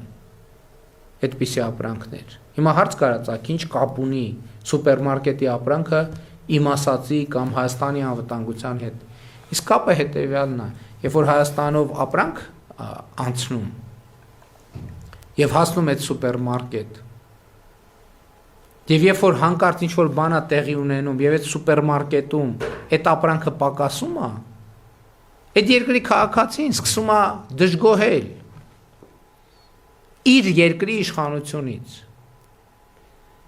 Իր այդ երկրում սկսում են ներքաղաքական process-ներ, ես կարճ եմ էլի պատմում, հիմա շատ երկար առանց էնել ասելիքս։ Ներքաղաքական խնդիրներ են տեղի ունենում, որովհետև քաղաքացին ասում է ոնց այս իշխանությունը չի կարող ապահովի, որ մեր սուպերմարկետում SSS ապրանքները տեղում լինեն։ Եվ որպեսզի եւ այս ներքաղաքական ճնշումը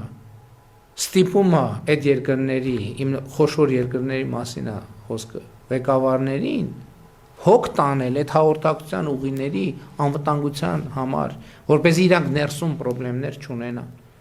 Եթե մի երկրի տարածքով ոչ մի ապրանք ոչ գնում է, ոչ գալիս է, այդ երկրի հետ ինչ էլ տեղի ունենա,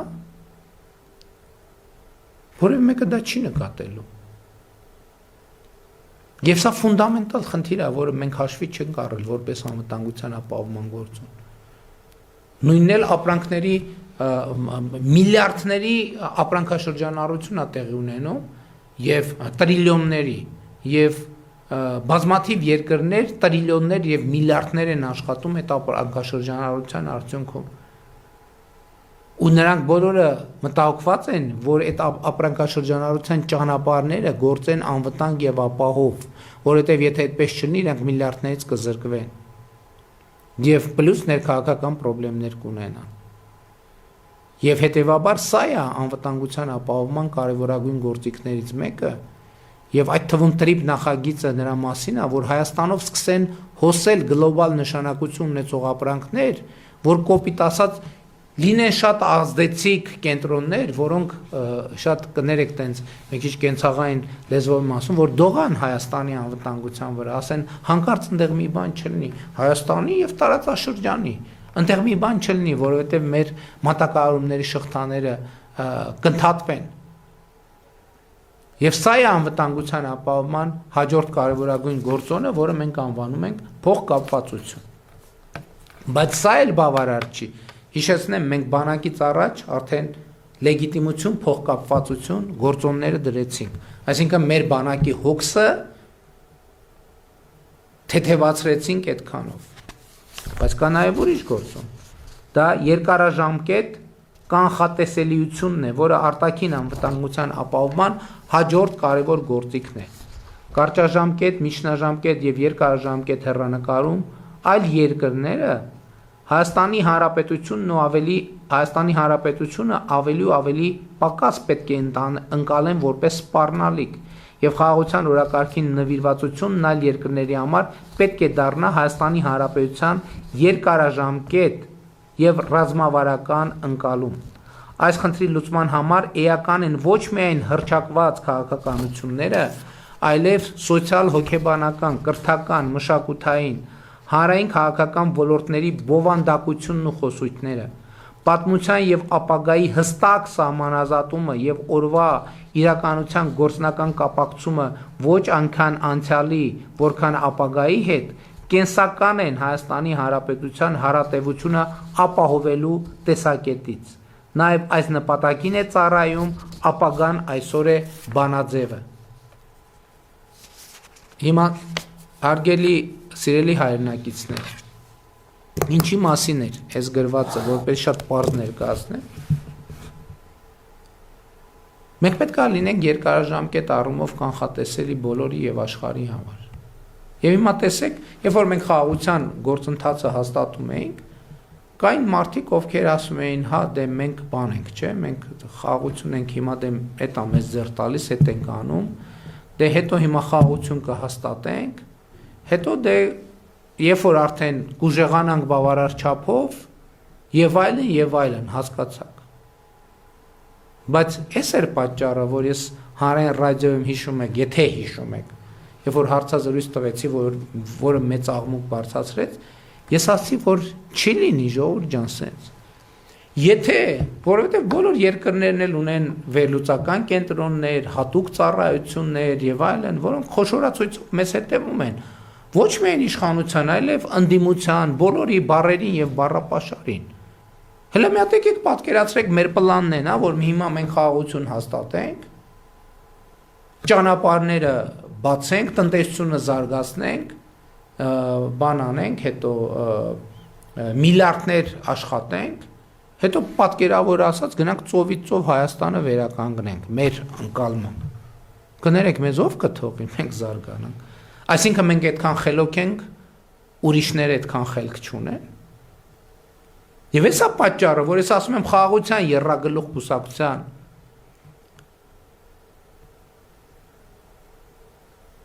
գաղափարաբանությունը անխուսափելի պատերազմի է տանում։ Որովհետև եթե Հայաստանում իշխանություն լինի մի ուժ, որը մտածում է, հա դե հիմա սենց է մի քիչ տենանք ինչ ալնում, հետո մեր անելիքը կանենք,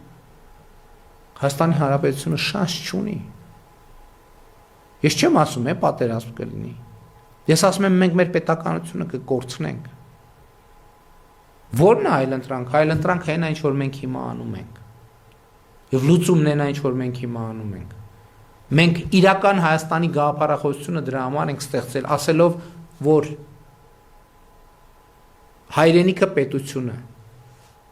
ռազմավարական առումով այս բանակի հատվածում էլ ես կանդրադառնամ այդ խնդրին, որ Հայաստանի Հանրապետությունը մեր պետությունն է եւ մեր ամբիցիան, մեր միջազգայինորեն ճանաչված տարածքում մեր քաղաքացիների անվտանգությունը, բարեկեցությունը, զարգացումը, մեր ինքնության պահպանումը եւ զարգացումը ապահովելն է։ Մենք նպատակ չպետք է դնենք, որ ուժեղանանք, գնանք, չգիտեմ, ինչ անենք, նվաճենք, Տիգրան Մեծի կայսրությունը վերականգնենք, որովհետև եթե ընդ որում ասում եմ, մենք սա կրթական մակարդակից պետք է այս խնդիրը լուծենք, որովհետև եթե տեսնեն, որ մենք ուրիշները տեսնեն, որ մենք անկեղծ չենք մեր խաղաղության օրակարգի եւ իրական Հայաստանի գաղափարախոսության մեջ, ոչ մեկ չի թողի, ոչ միայն Հայաստանը զարգանա, այլև Հայաստանը գոյատևի, նաեւ դա պատճառ, բայց ինչի Հայաստանը չի զարգացել կոնֆլիկտի շրջանում, ինչի չի զարգացել, մի բարձ պատճառով, այդ գաղափարաբանության պատճառով, որովհետև մտածել են մի րոպե, այս ինչ գաղափարաբանությամբ այս երկիրը առաջնորդվում, այդ թվում ես, մենք բոլորս, եկեք խոստովանենք, բայց ամբողջ խոսակցությունը Արարատի սարը լինի մեր բանի մեջ, պաշտոնական կնիքների մեջ չլինի, սրա մասին է ժողովուրդ ջան, սրա մասին է, եւ մենք պետք է ընտրություն կատարենք, մենք պետք է դիրքավորվենք որպես պետություն, մենք պետք է լինենք կանխատեսելի խաղաղության եւ մեր միջազգային 29743 քառակուսի կիլոմետրի մեջ, եւ այս կանխատեսելիությունը կերաշխավորի մեր անվտանգությունը եւ մեր զարգացումը։ Եվ սա լրջագույն հարց է, եւ ես ուրախ եմ, որ այսպես ասած մեր որոշակի քաղաքական շրջանակներ իհարկե սա անվանում են թրքամետություն, ադրբեջանամետություն, բայց մեր ժողովուրդը հասկանում է ինչի մասին, նա խոսքը, եւ ես դա տեսնում եմ ամենօրյա շփումներում, եւ այստեղ է որ ասել են եւ ասում են եւ համոզվում են, որ ժողովուրդը իմաստուն է, եւ ժողովրդի իմաստությունը պետք է խախտի, բայց այս ասածն էլ բանակից առաջ գոյություն ունեցող գործոնների շարքում ընդամենը երրորդն է եւ ի վերջո խաղաղությունն է ըստ այդմ անվտանգության ապահովման միակ գործուն եւ հուսալի երաշխիքը եւ Հայաստանի Հանրապետությունը քաղաքացիները հանրային քաղաքական շրջանակները պետք է ամենօրյա խնամք տանեն խաղաղության նկատմամբ այն ուժեղացնելու առավել ինստիտուցիոնալ անշրջելի եւ երաշխավորված դարձնելու համար եւ հեսա պատճառը որ պետքա տեր կանգնենք ես հիմա ուզում եմ եւ նախընտրական ծրագրում էլ այո ես դիմում եմ բոլորիդ բայց ես դիմում եմ յուրաքանչյուրիդ առանձին յուրաքանչյուրիդ առանձին ձեզնից յուրաքանչյուրը պետքա տեր կանգնի խաղաղությանը որովհետեւ տեր կանգնել խաղաղությանը նշանակում է տեր կանգնել պետությանը տեր կանգնել խաղաղությանը նշանակում է տեր կանգնել անկախությանը ինքնիշխանությանը Հայաստանի Հանրապետությանը այսօրվան ու ապագային բայց այս ամենով հանդերձ մենք չենք մոռանում բանակի մասին եւ ըստ այդմ բանակը արտաքին անվտանգության ապահովման պահեստային գործոնն է այն դեպքերի համար երբ արտաքին անվտանգության ապահովման վերը թվարկված եւ դրանք կիրառելուն ուղղված դիվանագիտական միջոցները չեն գործել Հայաստանի Հանրապետության բանակը Հայաստանի Հանրապետության միջազգայինորեն ճանաչված տարածքից դուրս չպետք է կիրառվի բացառությամբ միջազգային պայմանագրերի հիման վրա միջազգային խաղաղապահ առաքելություններում ներգրավելը եւ պետք է ծառայի բացառապես Հայաստանի Հանրապետության միջազգայինորեն ճանաչված տարածքի պաշտպանության խնդիրներին վերջին տարիներին Հայաստանի Հանրապետության բանակի պաշտպանունակությունը զարգացնելու ուղղությամբ ահռելի ջանքեր եւ միջոցներ են ձեռնարկվել ինչը համոզված եմ դուք կտեսնեք մայիսի 28-ին ձեռք է բերվել ժամանակակից սպառազինություն եւ ռազմական տեխնիկա ներառյալ հայրենական արտադրության Հայաստանի Հանրապետության ռազմարդյունաբերական համալիրն ահռելի զարգացում է ապրել իրականացվել են հսկայածավալ եւ նորարար ամրաշինական աշխատանքներ ստեղծվել են տասնյակ ամրացված շրջաններ Զինծառայության գրավչությունը մեծացնելու համար Հայաստանի Հանրապետության պայմանագրային զինծառայողների վարձատրության եւ արհեստավարժության ապահովման ժամկետային զինծառայության ժամկետների ու կառուցվածքի ոլորտում ահռելի բարեփոխումներ են իրականացվել։ Քաղաքացիական պայմանագիր կուսակցության ձևավորած խորհրդարանական մեծամասնությունը եւ կառավարությունը շարունակելու են բանակի բարեփոխումները համաձայն Հայաստանի Հանրապետության բանակի կերպափոխման հայեցակարգի աստիճանական կերպով կներդրվի համապարփակ պաշտպանության եւ անվտանգության համակարգ։ Հիմա բանակի հետ կապված ինչ ունեմ ասելու լրացուցիչ սիրելի հայրենակիցներ։ Գիտեք, լեգիտիմությունը այո, փոխկապվածությունը այո, կանխատեսելիությունը այո, դրանք կարևոր գործոններ են, խաղաղությունը այո, բայց միշտ ինչ որ մի բան կարող է եւ չաշխատել։ Եվ Հայաստանի Հանրապետությունը պետք է ունենա գեր զարգացած պաշտպանունակ բանակ։ Այդ թվում են պատճառով, որ պաշտպանունակ բանակ չունեցող երկիրը գայթակղություն է այլ երկրների համար ագրեսիվ գործողությունների իսկ գեր ժամանակակից սպառազինությամբ սպառազինված բանակը զսպող գործոն է եւ մենք միշտ պետք է ունենանք պաշտպանունակ բարձր մակարդակի բանակ եւ սա մեր ռազմավարությունն է բայց այստեղ մի առանձնահատկություն կա որովհետեւ երբ որ դու հենվում ես լեգիտիմության հայեցակարգի վրա որևէ մեկը չի կարող վիճարկել քո պաշտպանունակ բանակ ունենալու իրավունքը։ Սա շատ կարևոր նրբություն է։ Այսինքն, եթե դու ասում ես, որ իմ կարճաժամկետ, միջնաժամկետ, երկարաժամկետ, դարավոր խնդիրը իմ միջազգայինորեն ճանաչված տարածքի անվտանգության ապահովումն է, ոչ մեկը չի կարող ասել, ոնց, այդ ինչի ես բանակդ բա ուժեղացնում։ Որովհետև դրա համար կա լեգիտիմ հենք, ընդհակառակը միջազգային փաստաթղթերով պետությունները պարտավոր են միջոցներ ձեռնարկել իրենց քաղաքացիների անվտանգությունը, այդ թվում արտաքին անվտանգությունը ապահովելու ուղղությամբ։ Եվ այս հայեցակարգի հիման վրա է, որ միջազգային սպառազինության շուկաները, ժողովուրդ ջան, մեզ համար բացվել են։ Բա այն սպառազինությունը, որ մենք առաջիկայում ցույց կտանք, մենք հասանելիություն դա ձեռք բերելու,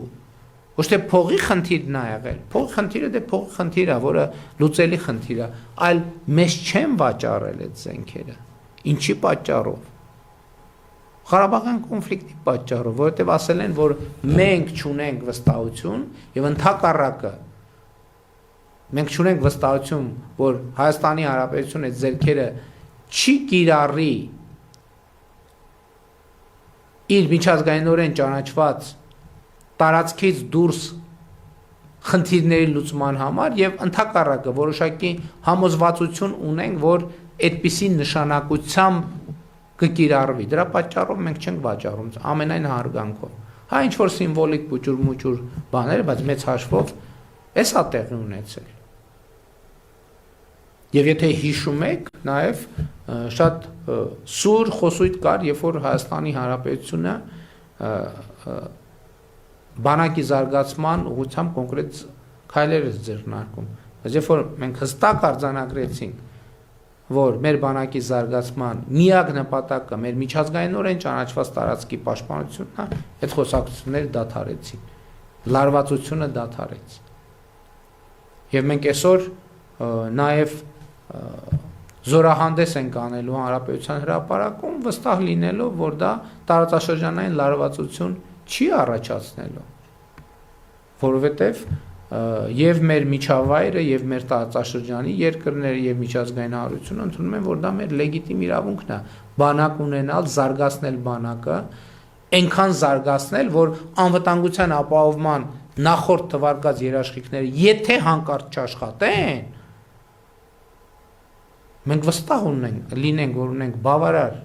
պաշտպանունակ բանակ, որ մեր երկիրը կպաշտպանի ցանկացած ոտնձգությունից։ Եվ այն ինչ որ դուք կտեսնեք մայիսի 28-ին, դա ընդամենը սկիզբն է, բայց հիշեք ժողովուրդ, հիշեք։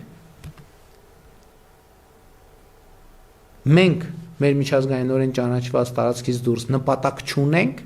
ու չպետք է ունենանք երբեք։ Հակառակ դեպքում այդ ամեն ինչը կպտտվի մեր դեմ։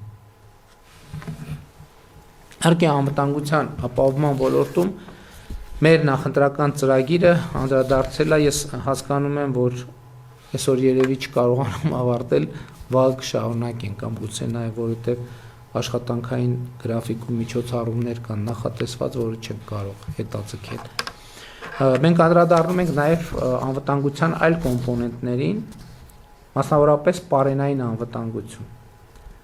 Ճգնաժամային իրավիճակներում Հայաստանի Հանրապետությունը պետք է վիճակի լինի ապահովել իրեն անհրաժեշտ պարենը, ուստի ճգնաժամային իրավիճակներում անհրաժեշտ պարենի ցանկը կձևավորվի այնպես, որ հնարավոր լինի արտադրել, պահել, պահեստավորել եւ պահպանել Հայաստանի Հանրապետությունում առանց արտաքին կախվածությունների։ Այս էլ է շատ հետաքրքիր պատմություն։ Ես երբ որ քննարկումներ եմ իրականացնել հասկանալու համար, թե մեր պարենային անվտանգության հայեցակարգը ինչ կոմպոնենտներից է բաղկացած, ես զարմանքով արձանագրել եմ, որ պարենային անվտանգության մեր հայեցակարգի մեջ, ասենք սննդամթերքի մենյու է գրած, հսկայական մասը ներկրվող սննդամթերքն են։ Ես ասում եմ, բայց հարգելի գործընկերներ, եթե մենք խոսում ենք պարենային անվտանգության այս հայեցակարգի մասին, դա պետք է մեծ ճգնաժամային պայմաններում։ Եթե ճգնաժամ այդ նշանակում է մեծ հավանականությամբ մենք նաև ներկրման բարդություններ ունենք։ Հետևաբար ինչ իմաստ ունի մեր պարենային անվտանգության հայեցակարգը կառուցել ներկրվող սննդամթերքի տրամաբանության վրա։ Պարենային անվտանգության մենյուն 1000 ներողություն այդ համեմատության համար ռեստորանի մենյու չի, որ նստես ասես, էս եմ ուզում, էս չեմ ուզում, դա նշանակում է ճգնաժամ, եւ ճգնաժամի պայմաններում դու պետքա բնակչության համար առողջ, նորմալ կալորիականություն ապահովես առանց արտաքին կախվածության։ Եվ մենք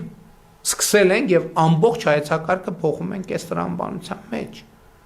որ պարենային անվտանգության հայեցակարգը պետքա հիմնված լինի այն սննդամթերքի վրա, որը մենք տեղում ի վիճակի ենք արտադրել։ Մի օրինակ բերեմ։ Ասենք մսի պարագայում, խոզի միս թե ոչխարի կամ տավարի միս, պարենային անվտանգության տրամաբանությամբ։ Հիմա մեր պարենային անվտանգության հայեցակարգում ներառված է նաև խոզի միսը։ Ըստ պրոբլեմն ինչ է։ Պրոբլեմն է, որ խոզի միս արտադրելու համար